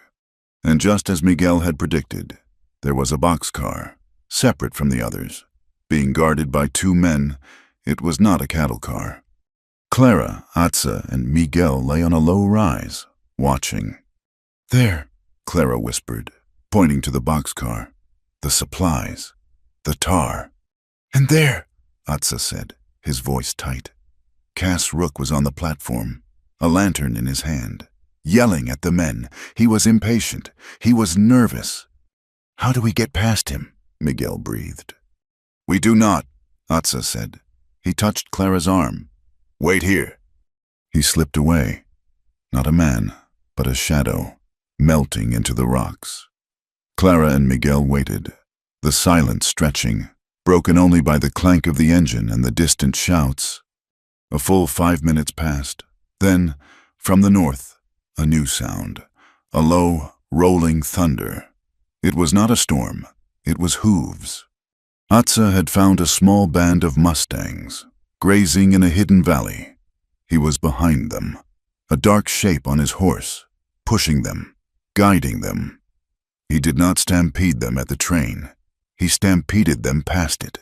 100 yards out, a sudden, chaotic rush of wild, screaming horseflesh. The men at the loading dock yelled in alarm. What is that? Rook roared. Is it an attack? Get to the horses. The guards, spooked, turned from the train and ran toward the sound, their rifles up, thinking it was a raid. Even Rook, drawn by the pure, violent energy, took a step, peering into the darkness, distracted. "Now," Clara said. She and Miguel ran low and fast, sprinting from the rocks, across the open ground, toward the boxcar. The two guards there had been drawn, like all the others, by the sound of the Mustangs. They had moved 20 feet from their post. Clara and Miguel were at the car. The door was heavy, but unlocked. Miguel put his good shoulder to it, groaning with the effort, and slid it open just enough. Clara was inside, in the dark, fumbling. She smelled it, the sharp, chemical stench. Tar. "Here," she whispered, her hands finding a large, rough barrel. "You are not supposed to be here." The voice was cold, flat, and right behind them, Cass Rook. He had not been fooled for long. He stood there, silhouetted against the moonlight, his revolver in his hand. He ignored Miguel. His eyes were on Clara. "I warned you," he said, his voice almost sad. "I told you to leave. Now you have burned a town." "You burned the town," Clara spat, her hand finding a heavy coupling pin on the floor. "It does not matter," Rook said, raising his pistol. Miguel lunged. He hit Rook low, with his good shoulder. A vaquero's tackle, the gun went off. The shot, a deafening, echoing blast inside the car. The bullet tore into the wooden ceiling, showering them with splinters. Rook brought the barrel of the gun down, hard, on Miguel's head. Miguel crumpled, groaning. Clara screamed, swinging the coupling pin. Rook caught her wrist, twisting it. The pin clattered to the floor. He was immensely strong.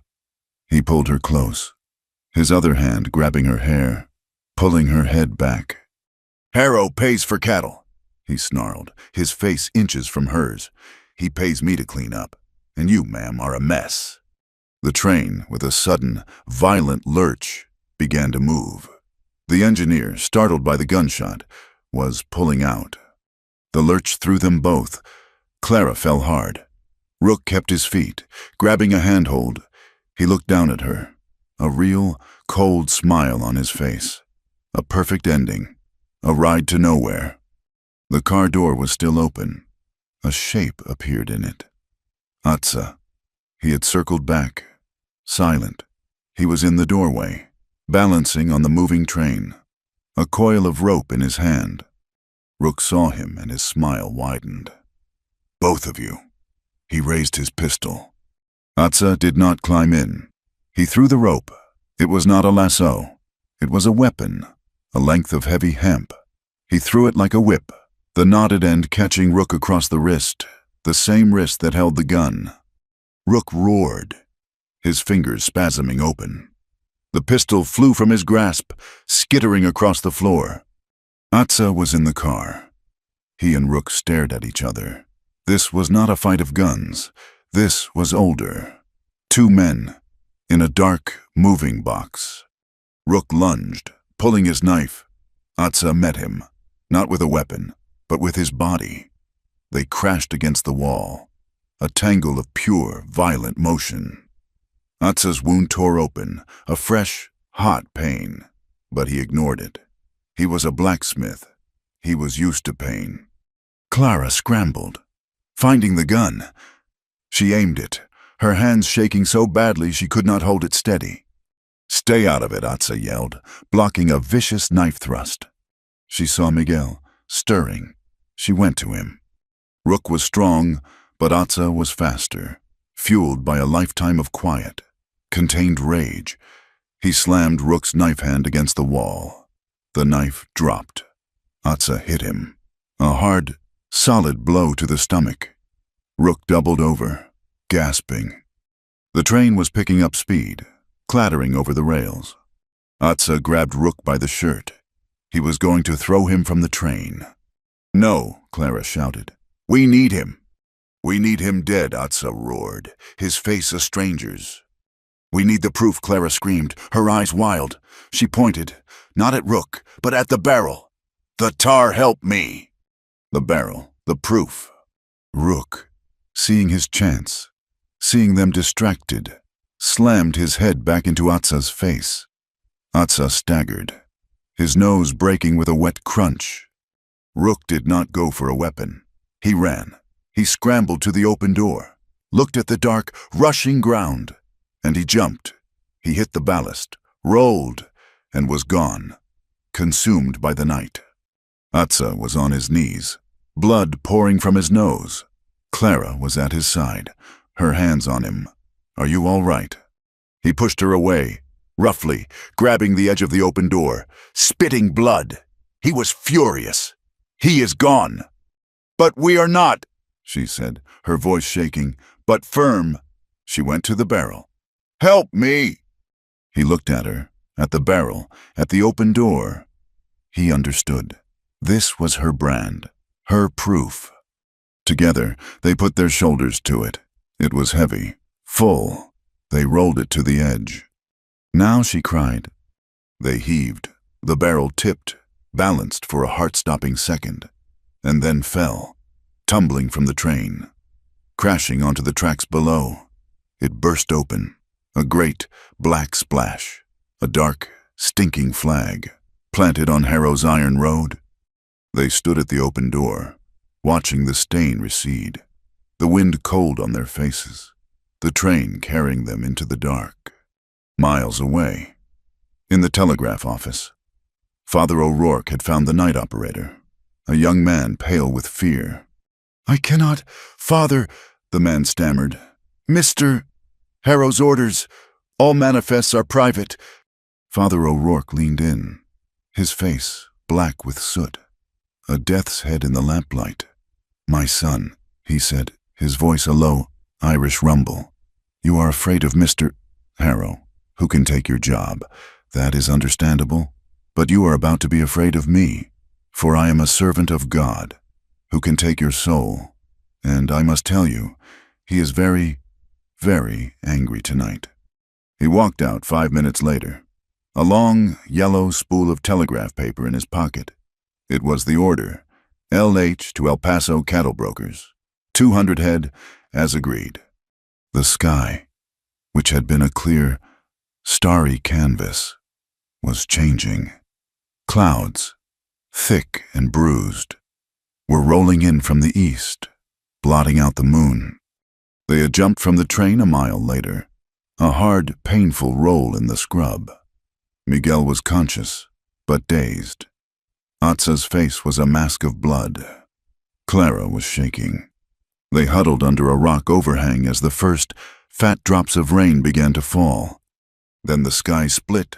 A bolt of lightning, white and jagged, struck the ridge above them, illuminating the world in a single, silent, blue-white flash.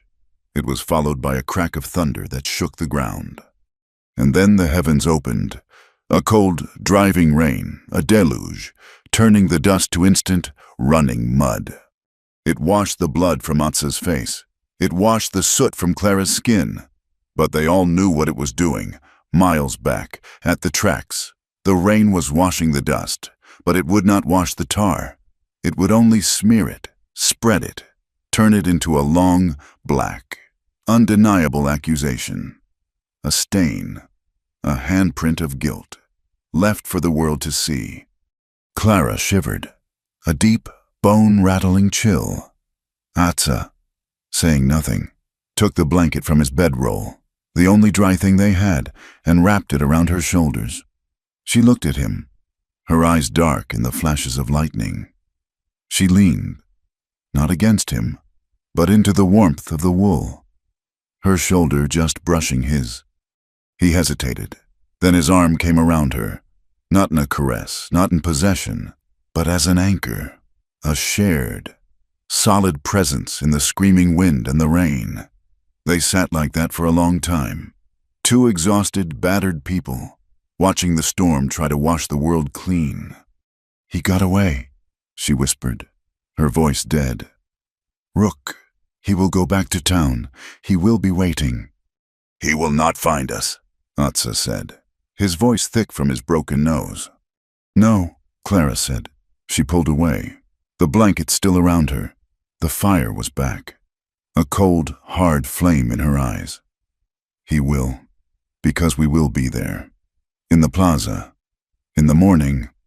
Father O'Rourke found them an hour later, a soaked, triumphant ghost, holding up the spool of telegraph paper like a holy relic. He has bought the law. He has burned the evidence. He has beaten the sheriff, the priest said, his voice ringing. But he forgot. The wire never lies. Tomorrow, Mrs. Whitfield. We demand a hearing, a public one. We will not be moved. They looked at the town, a wounded shadow in the distance. The rain was washing it. And tomorrow, they would bring the truth. The rain had stopped, but the world was a cold, dripping sea of mud. Atsa led them away from the sodden town, not toward the mountains, but into the low, tangled scrubland where the dine weavers kept their camp. The air was sharp, smelling of wet sage and the deep, clean scent of juniper. Shia's hogan was a solid, six-sided structure of mud and logs, its door facing east, to greet the dawn. It was a shape as old as the land itself. A thin, pale line of smoke rose from the central smoke hole, a sign of life in the darkness. When they entered, the warmth was a physical thing, a blanket that wrapped around them. A small fire burned in the center, the heart of the home. The air smelled of herbs, of wood smoke, of wool. Shia was there, her burned arm propped on a pillow of blankets, her face pale but her eyes as sharp as obsidian. She had been waiting. Without a word, she gestured with her good hand to a pot simmering near the coals. She looked at her brother, at his broken, bloody nose and the dark, fresh stain on his shoulder. She looked at Clara, whose hands were raw, whose face was a map of soot and exhaustion. "Sit," Shia commanded, and her voice was the law in this house. Clara, moving as if in a dream, went to the fire, drawn by the heat. Shia rose, wincing, and began to tend to her brother. She took clean cloths and a bowl of hot water steeped with herbs. She cleaned his face, gently, reset the bridge of his nose with a single, practiced movement that made Atsa hiss, but he did not pull away. She cut the ruined bandage from his shoulder, her lips tight with anger at the reopened wound, and began the slow, careful work of cleaning and redressing it. Clara watched, feeling useless, an intruder. Her own body ached, a deep, bone-weary pain. Shia, as if sensing her thoughts, finished with her brother, and then turned to Clara. She did not speak. She simply handed Clara a small, carved wooden bowl filled with blue corn mush, thick and steaming, with a small pat of goat butter melting in the center. Clara took it. Her hands were shaking. She had not eaten in... She could not remember. She lifted the spoon, and the simple, earthy taste of the corn, of the salt, of the warmth, was so profound, so grounding, that she had to close her eyes against the sudden sting of tears. It was a sacrament, a ritual of thanks, not to a distant God, but to the fire, to the corn, to the simple, stubborn fact of survival. Atsa ate, too, his movement slow, pained. When they were finished, the hogan was silent, save for the soft sigh of the fire, the world outside, the world of fire and greed, of harrow and rook, felt 1,000 miles away. Here, there was only the circular wall, the breathing fire, the smell of earth. "He will not stop," Clara said, her voice a dry rasp, breaking the silence. "We will go to the plaza tomorrow. We will show them the proof. But what if it is not enough? What if they just kill us?" She looked at Atsa, her fear a raw, open thing. "Harrow will bring more men, hired guns. He will burn this place, too, to get to you. He will hunt us all down." Atsa stared into the fire. He had been quiet, his face a mask of pain and thought, When he spoke, his voice was heavy. "He will not hunt us. He will hunt my people. I brought this to her door." He gestured to Shia, who was watching them, her dark eyes missing nothing. I have brought the wolf to my family's home. It is the long walk, again. One man's greed, and my people pay the price. Perhaps it is better if I go, if I take this fight to the mountains." "No," Clara said, her voice sharp. She moved from her spot, shuffling on her knees to sit closer to him. The warmth of the fire was on her face, but the warmth she sought was his. If you run, he wins.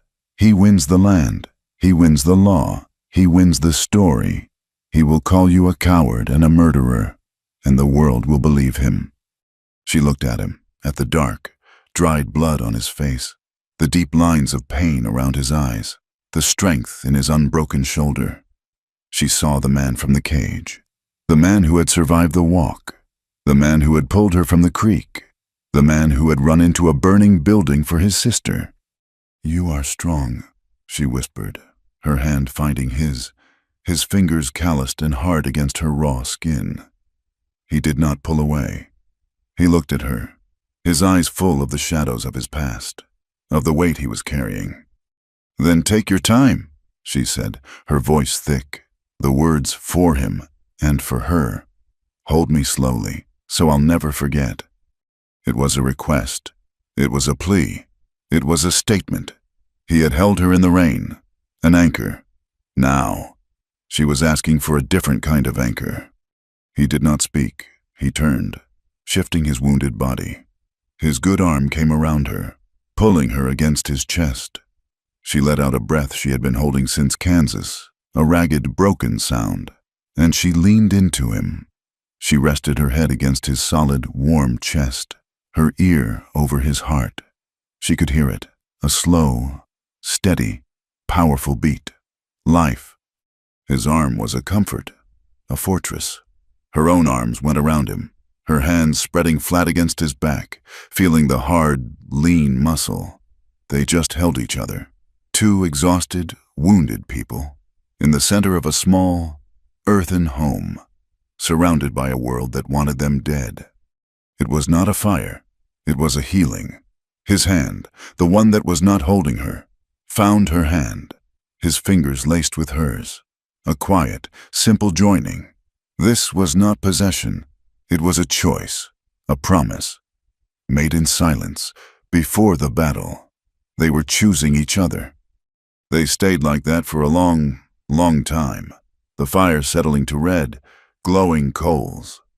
A soft, frantic scratching at the door broke the spell. They sprang apart, the moment shattered. Atsa was on his feet, the pain forgotten, his hand on the knife at his belt. Shia was sitting up, her eyes on the door. "Who is it?" Atsa called, his voice a low growl. "It is me," a voice whispered, thin with panic. "Addie, please let me in." Atsa slid the heavy wooden bar.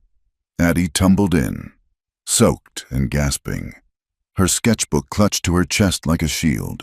Father O'Rourke was right behind her, his face grim, his cassock muddy to the knees. "We ran," Addie panted, her spectacles fogged. "They did not see us." "What is it?" Clara said, helping the girl to her feet. "What has happened?" "Harrow," Addie said, her voice shaking.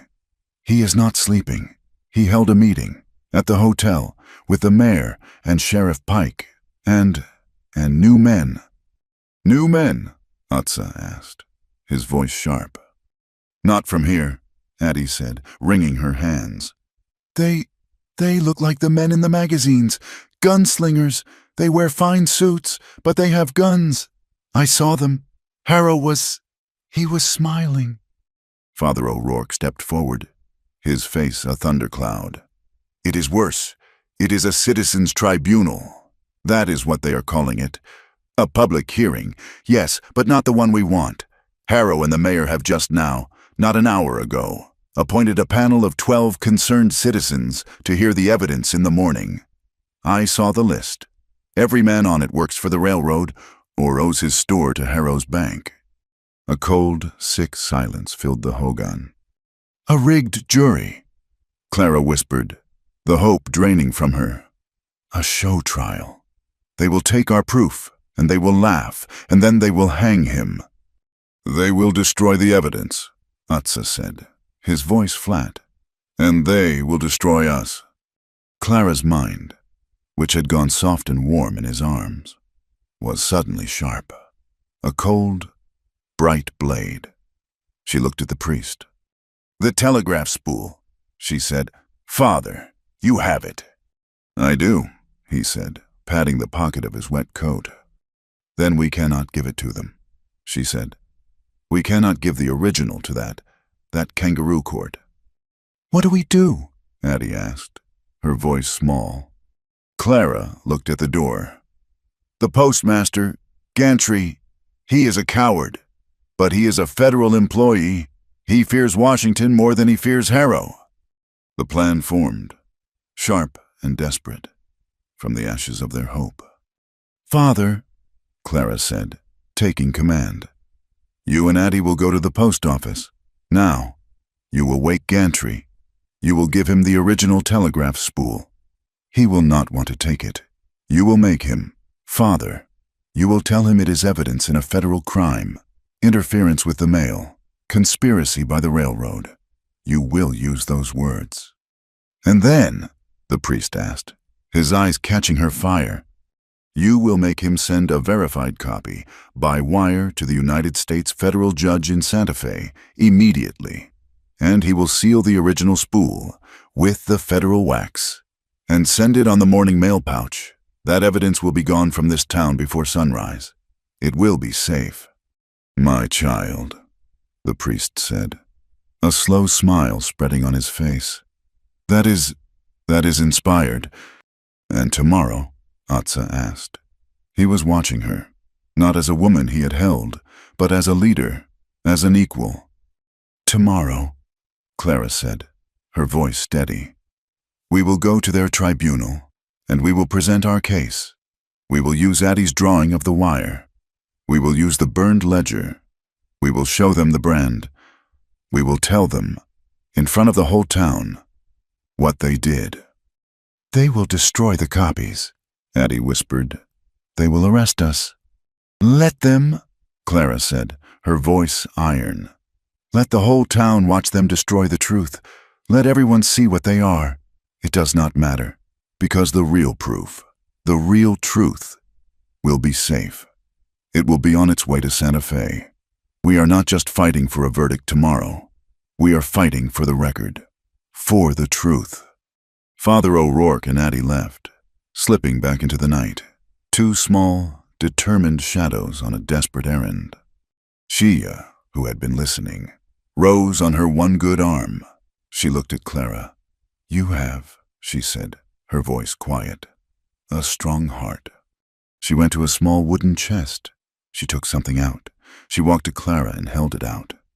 It was a chain, not of beads, but of intricately woven yucca fiber, dyed in the deep, rich colors of the earth. The pattern was stark, powerful, a dark, swirling shape.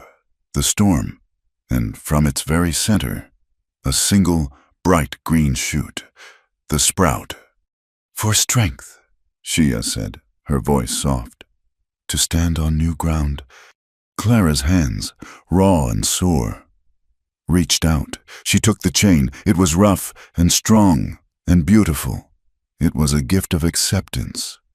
Clara looked at Atsa, who stood by the fire, the light of the coals casting shadows on his healing, battered face.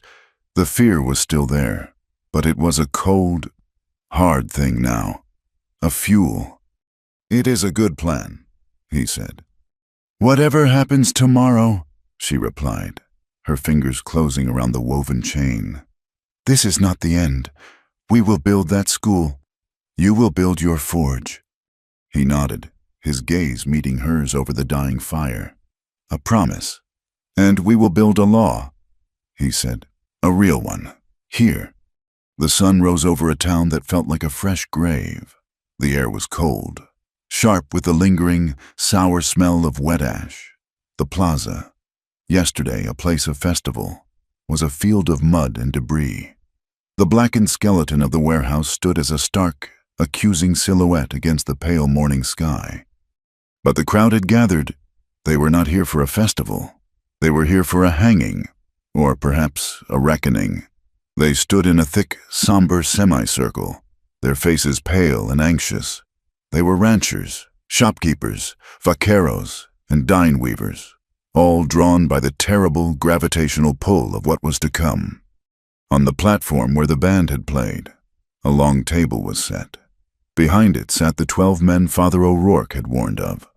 They were not a jury. They were an audience. They were shopkeepers who owed their mortgages to Harrow's bank, freight haulers who relied on railroad contracts, and men who simply looked hungry. Lucius Harrow sat to one side, dressed in a clean, dark suit, his face a mask of somber, civic concern. Beside him sat a new man, sharp-featured, with spectacles and a thin, merciless mouth. This was Carter, the lawyer from El Paso. Sheriff Pike stood near the steps, his face the color of old parchment. He looked as if he had not slept. He looked, Clara thought, like a man who had seen his own ghost. Clara, Atza, Father O'Rourke, Addie, and Miguel walked into the plaza. They walked together, a small, ragged island of defiance. The crowd parted for them, murmuring, their eyes a mix of fear, pity, and suspicion. Atza's face was swollen, his nose a dark bruised line. Shia's arm was in a clean sling. Clara wore the woven chain of the storm and the sprout, tucked just inside the collar of her gray dress. They stopped at the foot of the platform. "This is the Citizens' Tribunal," the mayor announced, his voice straining to sound official. "Called to address the crisis, the fire, and the accusations against Mr. Atza Yazzie." Carter, the lawyer, stood. He was smooth. "Gentlemen," he said, his voice carrying, "this is a sad day, a day of violence. Last night, this town was attacked, an accusation was made, and then, to cover that accusation, a fire was set, a fire that destroyed the very evidence this body would have examined." He pointed to the burned ledger, which Father O'Rourke was holding. "They will show you a burned book. A book they themselves burned, to hide the truth of their own raid." "That is a lie," Addie cried out, her voice thin but clear. Carter smiled, a predator's smile. "We have a sworn witness. He will testify again." The witness was called, the same gaunt, terrified man. He repeated his lie, his eyes fixed on Cass Rook, who stood at the edge of the plaza, his arms crossed. A dozen of his own men, and 3 of Harrow's new, suited gunmen, fanned out behind him. Then, Clara stepped forward. She looked not at the jury, but at the crowd. "My name is Clara Whitfield," she said, her voice clear and carrying in the cold air. "The lawyer is right. This is a sad day, because a lie has been given the seat of honor, while the truth is made to stand in the mud." "These are just words," Carter snapped. "Where is your proof?" "Our proof was burned," Clara said, "by the man who set the fire." She turned to Addie. "Addie, tell them what you saw." Addie, shaking, held up her sketchbook. She had redrawn it, larger, on clean paper, the sketch of Cass Rook, his face illuminated by the flame he had just set. "I saw him," Addie said, her voice growing stronger. "Mr. Rook, he shot the lantern. He set the fire." Carter laughed. "You saw a man? In the dark, in a panic, a child's drawing. It is not evidence. It is an accusation. Worthless." "My testimony is not worthless," Miguel said, stepping forward, his good arm gesturing. "I saw the train. I saw the covered cars. I saw them shipped on a night when no train was scheduled. It was Rook. It was his men." A disgruntled vaquero. Carter dismissed him. Another ally of the accused. More words. "Then let us speak of things that are not words," Father O'Rourke said, his voice a low, booming rumble. He held up a new drawing from Addie. It was a perfect, neat transcription of the telegraph spool. "This," the priest said, "is the copy of the order. From Mr. Harrow, L.H. to the El Paso brokers, for 200 head of cattle." Carter was ready. A copy. A forgery drawn by the same child who draws cartoons of Mr. Rook. Where is this magical original? This was the moment. Clara's heart was a cold stone. "The original," Father O'Rourke said, his voice rising, "was seized by me as a concerned citizen, and at 5 o'clock this morning, it was handed to the United States Postmaster." A gasp from the crowd. Gantry, the postmaster, who was standing in the back, tried to shrink. Postmaster Gantry, Sheriff Pike called, his voice rough. He had to clear his throat. "Is this true?" Gantry, his face slick with sweat, stepped forward. All eyes were on him. He looked at Harrow, who was staring at him, his face impassive. He looked at the priest, who was staring at him like the wrath of God. It is," Sheriff Gantry stammered, "federal law. It was evidence concerning the railroad, interference with the wire. I sent a copy by wire to the federal judge in Santa Fe. The original went out on the morning mail coach. It is gone." The silence was profound. Harrow's mask did not slip, but a small muscle in his jaw jumped. Carter, for the first time, looked wrong-footed. He had been prepared to destroy a piece of paper. He had not been prepared for it to be gone. A procedural trick. Carter recovered, his voice sharper. "It proves nothing. A desperate, illegal act by a rogue priest." "Was it illegal?" Clara asked, stepping forward again. She was holding the heavy, canvas-wrapped brand. She placed it on the table. "Is this illegal? This is the brand. The one they used. The liar's brand. Taken from their fire. In Chola Wash." Rook, who had been watching, took a half-step forward. His eyes narrowed. "And we have more," Clara said, her voice ringing. "The proof that could not be burned. The proof the rain could not wash away. The proof of the black tar spilled on the railroad tracks. From the barrel we pushed from the train." Rook flinched. It was a tiny movement, an involuntary clench of his fist. Carter saw it. He tried to cut her off. "Tar barrels. What is this more fantasy? She is delirious." "Am I?" Clara's gaze was locked on Rook. "A barrel of paint, perhaps for the bridges." Rook's face was dark with blood. He was not a man for courts. He was a man of action, and he was being unmade by a schoolteacher. "You," Rook snarled, forgetting himself, his voice a low growl.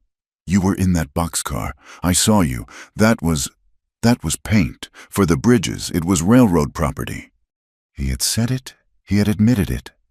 The plaza went dead silent. Rook had just placed himself on the train. He had just admitted to the barrel. He had just contradicted his own witness. Sheriff Pike, his face as gray as ash, seemed to grow, to pull himself up from the shell he had become. He looked at Harrow. One long, final look of comprehension, of betrayal, of disgust. He looked at the jury of cronies. He looked at the crowd. He unhooked the leather thong from the hammer of his pistol. "Mr. Rook," Pike said, his voice a low, gravelly thing. "You just put yourself on that train. You just admitted to being in that car. You just perjured yourself. Cass Rook, you are under arrest. For perjury, for conspiracy, and for the fire last night." He took a step, and Lucius Harrow, his face no longer calm, gave a single, sharp nod. "The three new men, the ones in the suits, drew their pistols. They did not draw like frontiersmen, with a flourish. They drew like professionals, smooth and fast. The first shot was fired at Sheriff Pike. The world exploded. It was not a duel, it was a massacre. The new men fired into the platform, into the Allies. Miguel went down, clutching his leg. Father O'Rourke tackled Addie, pushing her to the ground. The crowd screamed, a single terrified animal, and scattered, running for cover. Rook's men, seeing the signal, drew their guns, firing into the air, adding to the panic. A small child, a girl of about 6, stood frozen in the center of the plaza, her mother having been knocked away. One of the gunmen, turning, saw her and leveled his pistol, perhaps to clear the way. Sheriff Pike, who had not yet been hit, saw it. He had no time to shoot. He ran, a heavy, desperate, clumsy run. He shoved the child, hard, pushing her out of the line of fire. The bullet that was meant for her took him in the back. Pike crumpled to the ground, his face hitting the mud. Rook, his face a mask of wild, triumphant rage, saw his chance. He raised his own pistol, not at the crowd, but at Clara, who was frozen, watching Pike fall. No, Atsa roared. He crossed the 10 feet between them in a single bound. He hit Rook, not with a fist, but with his entire body. A driving, silent tackle. The plaza was chaos. Men shouting, women screaming, the last of the crowd scrambling for cover. Clara, jarred from her shock, saw Harrow. He was not running. He was walking, calmly, surrounded by his 2 remaining gunmen, toward his hotel, escaping. She looked down. Pike's pistol, a heavy Colt, lay in the mud, inches from his outstretched hand. She did not think. She grabbed it. It was heavy, slick with mud. She ran, cutting Harrow off. "Stop!" she screamed, her voice cracking. She raised the gun, both hands, trying to hold it steady. "Harrow, stop! Tell them to stop!" Harrow stopped. He looked at her. The widow, the school teacher.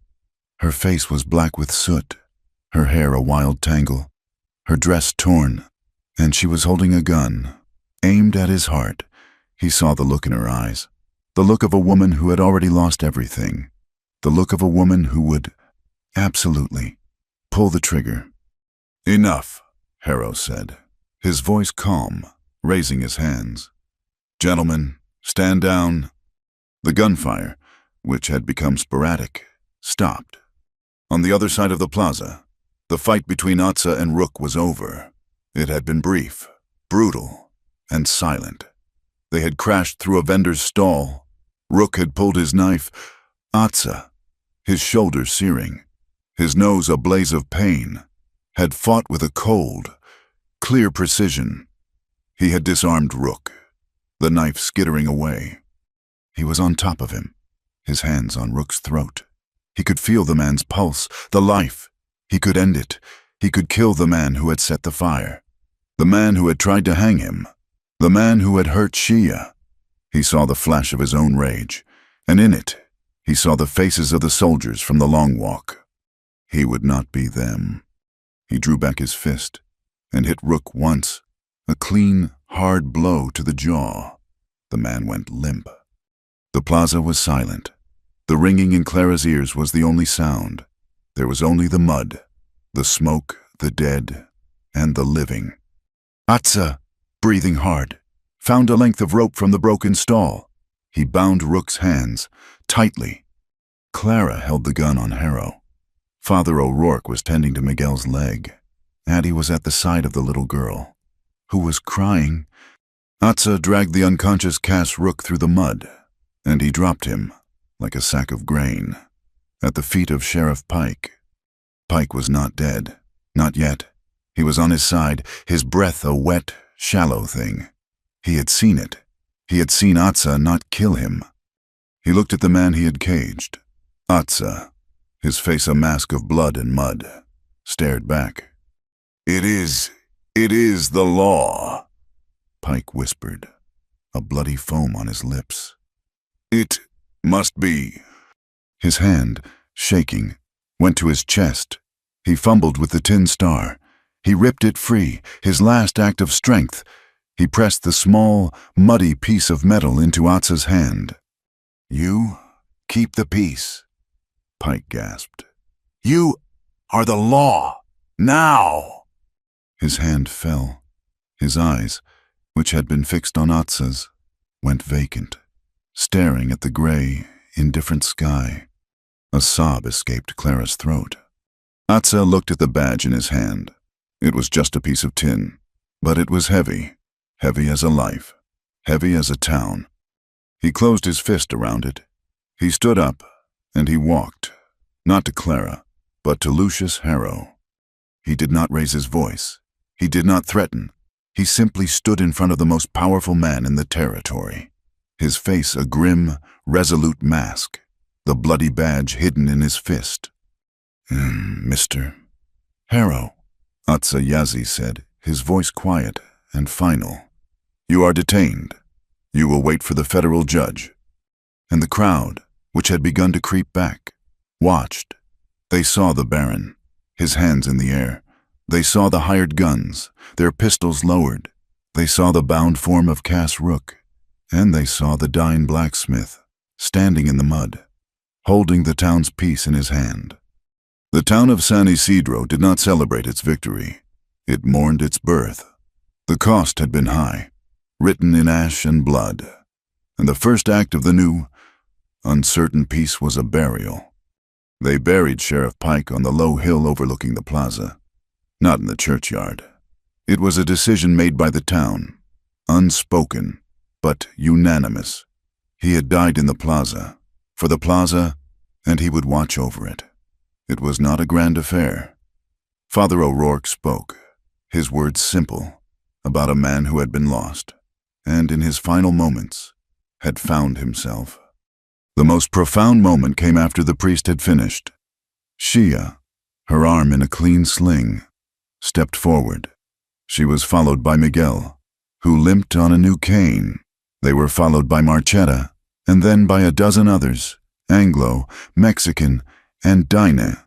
They came, not with flowers, but with stones, one by one.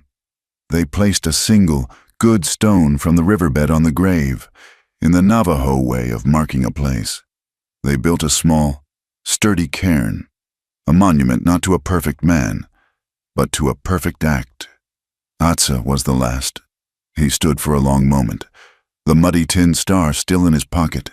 He placed his stone, a piece of dark, iron-rich rock, on the very top. The town, fractured and raw, had found its first moment of unity. They stood together under the vast, washed clean sky, and they were, for the first time, a community. 2 days later, the mail coach brought the letter. Postmaster Gantry, looking like a man who had been absolved of a great sin, delivered it to Father O'Rourke, who read it aloud on the steps of the mission, where the entire town had gathered to listen. It was from the office of the United States Federal Judge in Santa Fe. The words were dry, legal, and beautiful. The original telegraph spool had been received, entered as official evidence. The copy sent by wire was confirmed. An immediate injunction was issued, freezing all assets of Lucius Harrow and the San Isidro Land and Rail Company, pending a full federal investigation. Federal marshals, the letter stated, would arrive within the week to take custody of Mr.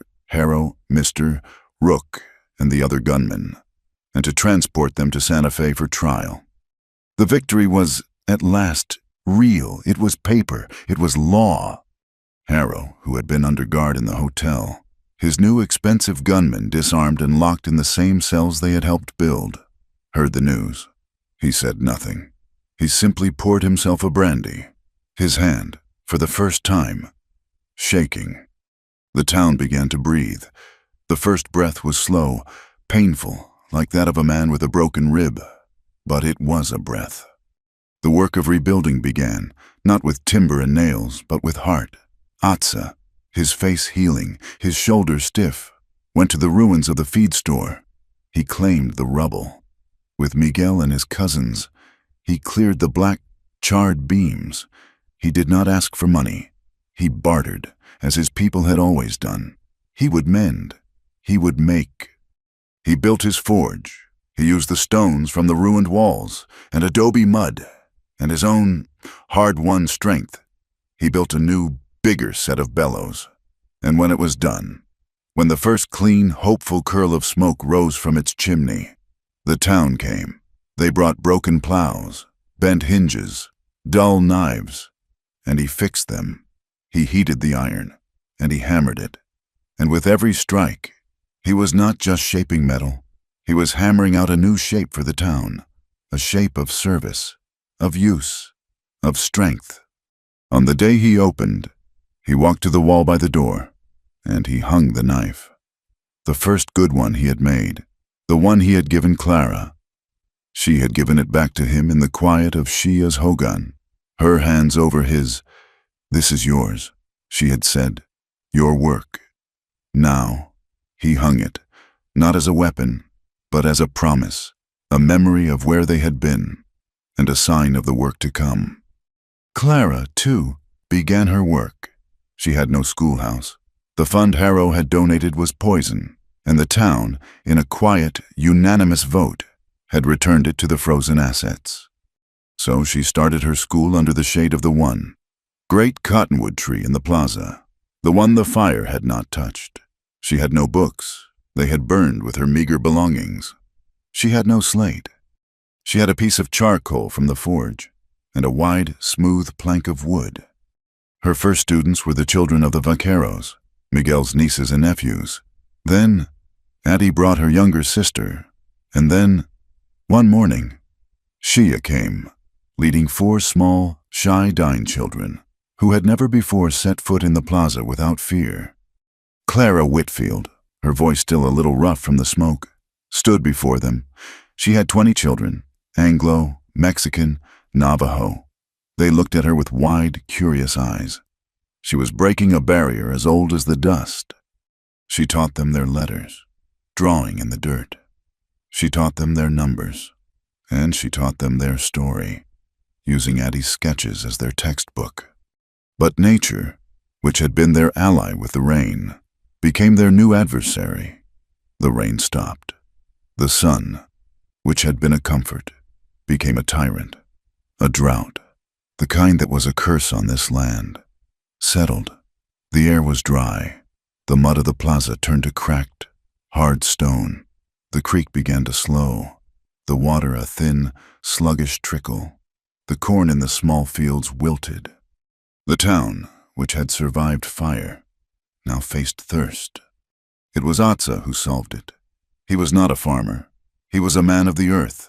He walked, not the creek bed, but the hills above it, his eyes on the ground, on the way the plants grew, on the lay of the rock. He found it, a place where the land held a secret, a hidden, underground vein of water, pushing near the surface. He gathered Miguel, and the ranchers, and the men from the town. He showed them, and for a week they dug, not with anger, but with a shared purpose.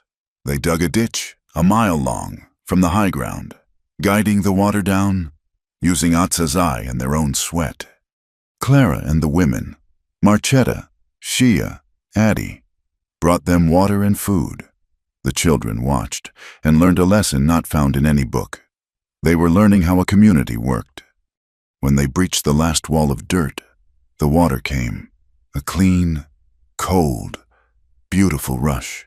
It filled the ditch, and it ran down to the fields. A cheer, a real one, went up from the men. It was the first true sound of joy the town had made. That evening, Clara walked, alone, to the great cottonwood tree. The sound of the new water was a soft murmur in the dusk. She stood under its branches, and she took a small, cloth-wrapped object from her pocket.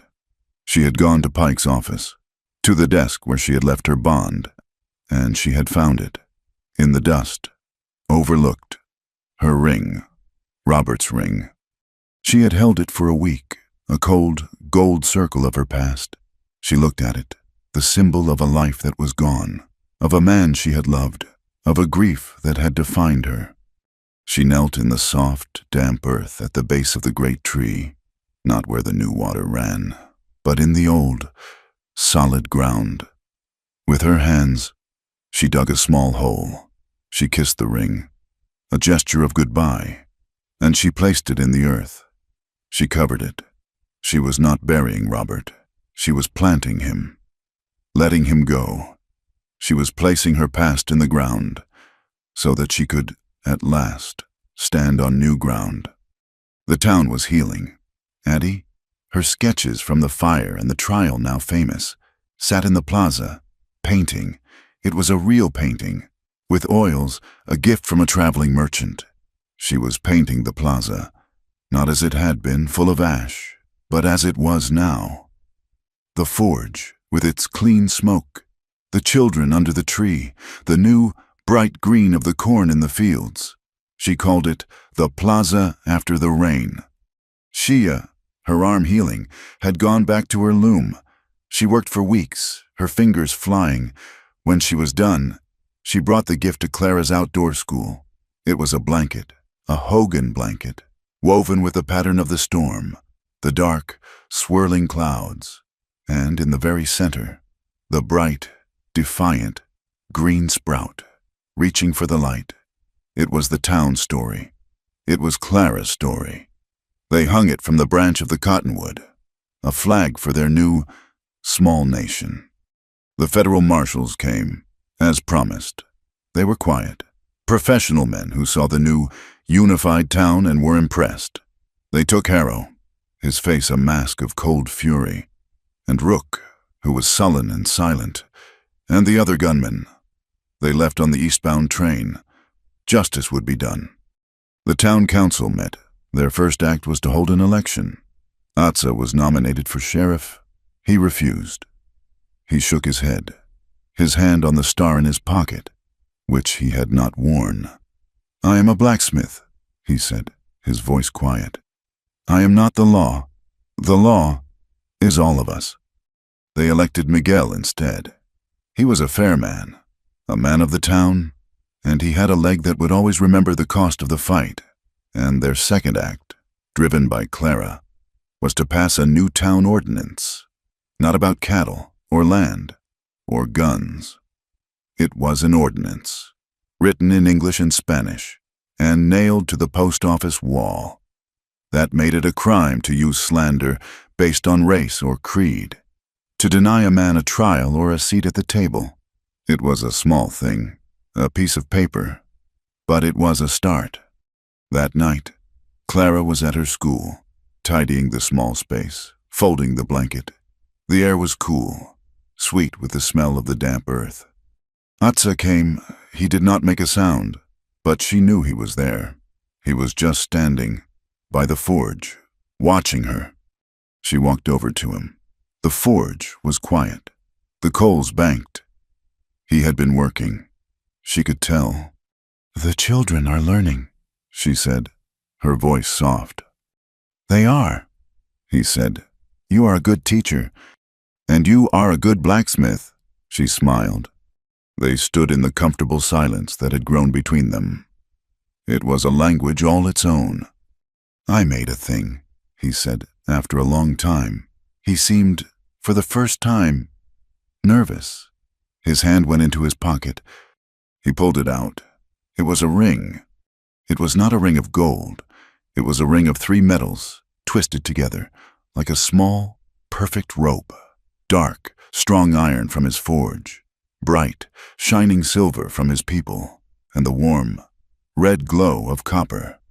Iron for strength, silver for spirit, copper for the land, the color of the earth. He did not kneel. He did not ask her to be his wife. He simply held the ring out, in his calloused, scarred palm. "Clara," he said, his voice rough, I would like to walk with you for all the days." Clara looked at the ring. It was the most beautiful thing she had ever seen. She looked at his face, in the dim red glow of the forge. She saw the man from the cage, the man from the storm, the man from the fire. She did not cry. She smiled, a real warm, slow smile. She did not hold out her hand for him to put the ring on. She simply reached out and took his hand, the one that held the ring, and held it, in both of hers. "We already are, Atza," she whispered. "We already are." The telegraph, which had once been a tool of fear, became a herald of justice. The news came from Santa Fe 3 months after the trial, clicking across the wires, translated by a visibly relieved Mr. Gantry.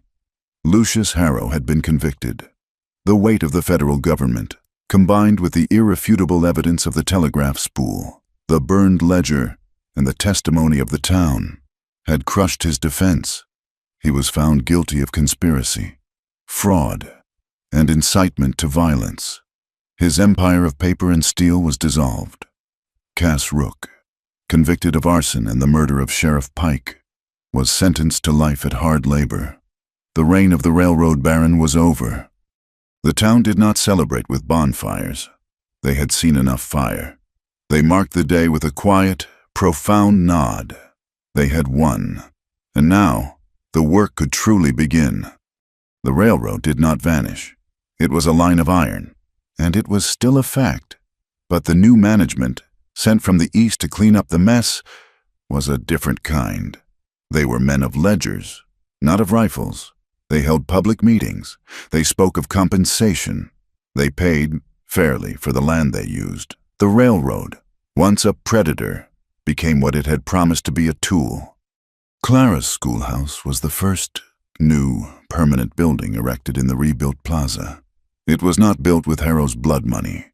It was built by the men of the town, with adobe bricks made by Miguel's cousins and lumber donated by a merchant from Santa Fe who had heard their story.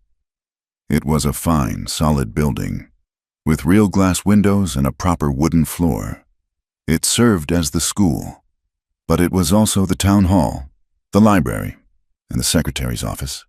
Clara, with her neat, steady handwriting, was elected unanimously as the town secretary. She recorded the minutes of the town council, where Sheriff Miguel Ortega now presided. She managed the small but growing collection of books. She was the town's memory, its teacher, and its scribe. Atza's forge was the town's heart. He was the blacksmith, and his work was the steady, rhythmic pulse of the new community. He mended the tools of farmers. He shod the horses of travelers. He forged, with his own hands, the new hinges for the church and the iron gate for the small, new cemetery. One morning, he and Miguel went to the town square.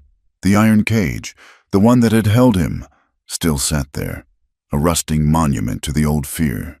It was an ugly, hateful thing.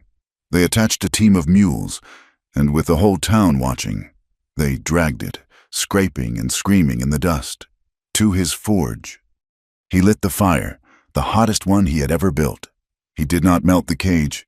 He cut it with chisels and main strength, bar by painful bar.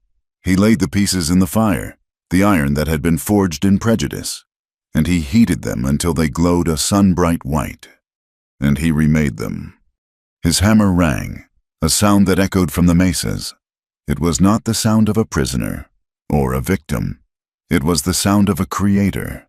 He did not make weapons. He made plowshares. He hammered the bars of the cage into the curved, strong, clean edges that could break the earth. He forged 12 of them. He gave the first to Shia, for the dying cornfields. He gave the second to Miguel's cousin, for his bean patch. The rest he gave, freely, to the Anglos, the Mexicans, the families that were putting down roots. He had taken the symbol of their confinement and turned it into the tool of their sustenance. His greatest work came from Father O'Rourke. The mission, rebuilt, needed a voice. The old bell had cracked. Atza took the commission. He worked for a month, building a new mold. He used his 3 metals. He used the town's iron for strength. He used the silver from his people, traded fairly, for spirit. And he used the copper, red as the earth. He cast the bell, and when it was cooled and polished, it was a thing of beauty. They hung it in the new bell tower. When Atza pulled the rope for the first time, the sound that rang out over San Isidro was not the harsh clang of the railroad. It was a sound that was deep and clear and true. It was the sound of their home. The new community was not without its conflicts. The drought had broken, but water was still the land's most precious coin. The new ranchers and the dine shepherds needed the same creeks. The new council met. Miguel, in his sheriff's chair, presided. But this was not a meeting of lawyers. It was a meeting of neighbors. Shia came, representing the weavers and herders. They met at the table in Clara's schoolhouse. The storm sprout blanket, Shia's gift, hung on the wall behind them. They did not argue law. They drew a map. They talked of the seasons, of the herds, of the needs of the children. They established boundaries, not of property, but of respect. They wrote down the rules for sharing the water, for the rights of way for the cattle. It was a small, simple document. It was a treaty, made not between nations, but between people. When it was done, they all signed it, and Clara sealed it with the town's new official stamp, a circle, enclosing a sprout and a hammer. The seasons turned. The town grew. The scars on the plaza faded, replaced by new grass. One warm afternoon, Clara stood in her schoolhouse. The room was full of children, their faces bright and clean. Anglo, Mexican, Dine, all sitting together. The storm sprout blanket was on the wall, and beside it, Addie's painting. The plaza after the rain, a vibrant work of green and blue. Clara was not teaching from a textbook. She was holding up a copy of the Santa Fe Gazette, which had arrived on the morning train. An article was circled in red. It was a follow-up story on the trial. Not about the crime, but about the town. It was titled, "The Courage of San Isidro." "We will read this," Clara said, her voice warm. "Together, Maria, will you start?" A small, dark-haired girl stood, and in a clear, halting voice, she began to read the story of their own courage. The door of the schoolhouse opened. Atsa stood there. He was clean, his work done for the day. He wore the simple cotton shirt, and the 3-metal ring was a quiet band on Clara's hand as she pointed to the words. He did not interrupt. He leaned against the doorframe, a man at peace in his own home, and he listened to his town's children read their own history. When the reading was done, Clara smiled at him. "Mr. Yazzie," she said, a small, teasing light in her eyes.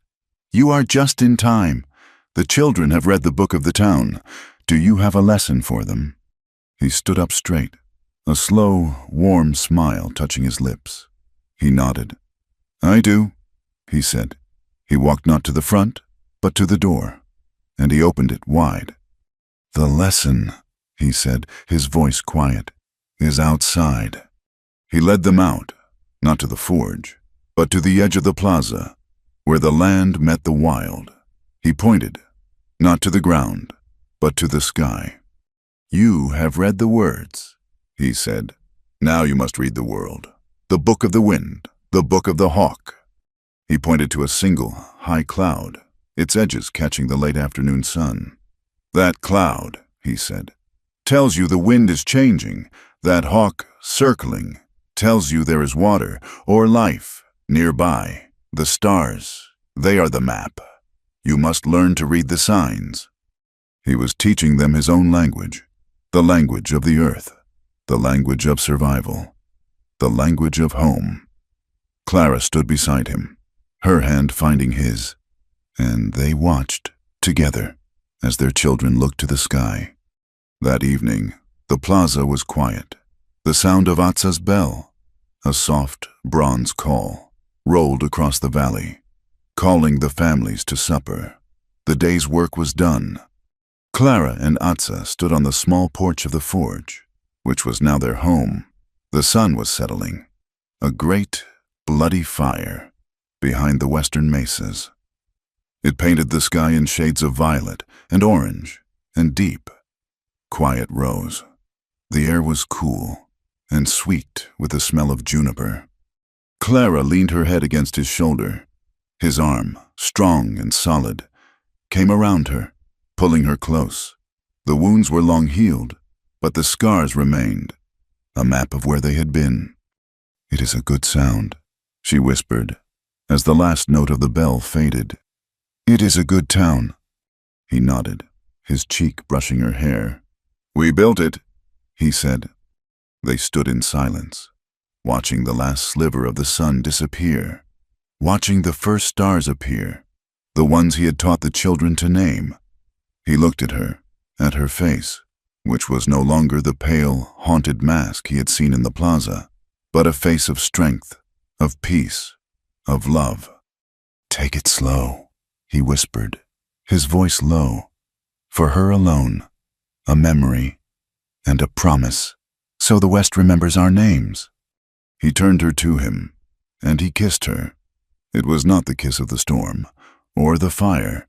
It was a kiss of the homecoming, of the hearth, of the long, peaceful night. Thank you so much for listening to this story. We would love to know where you are listening from in the world. Please share your thoughts in the comments below, and let us know what this story made you feel. Do not forget to subscribe to Wild West Tales.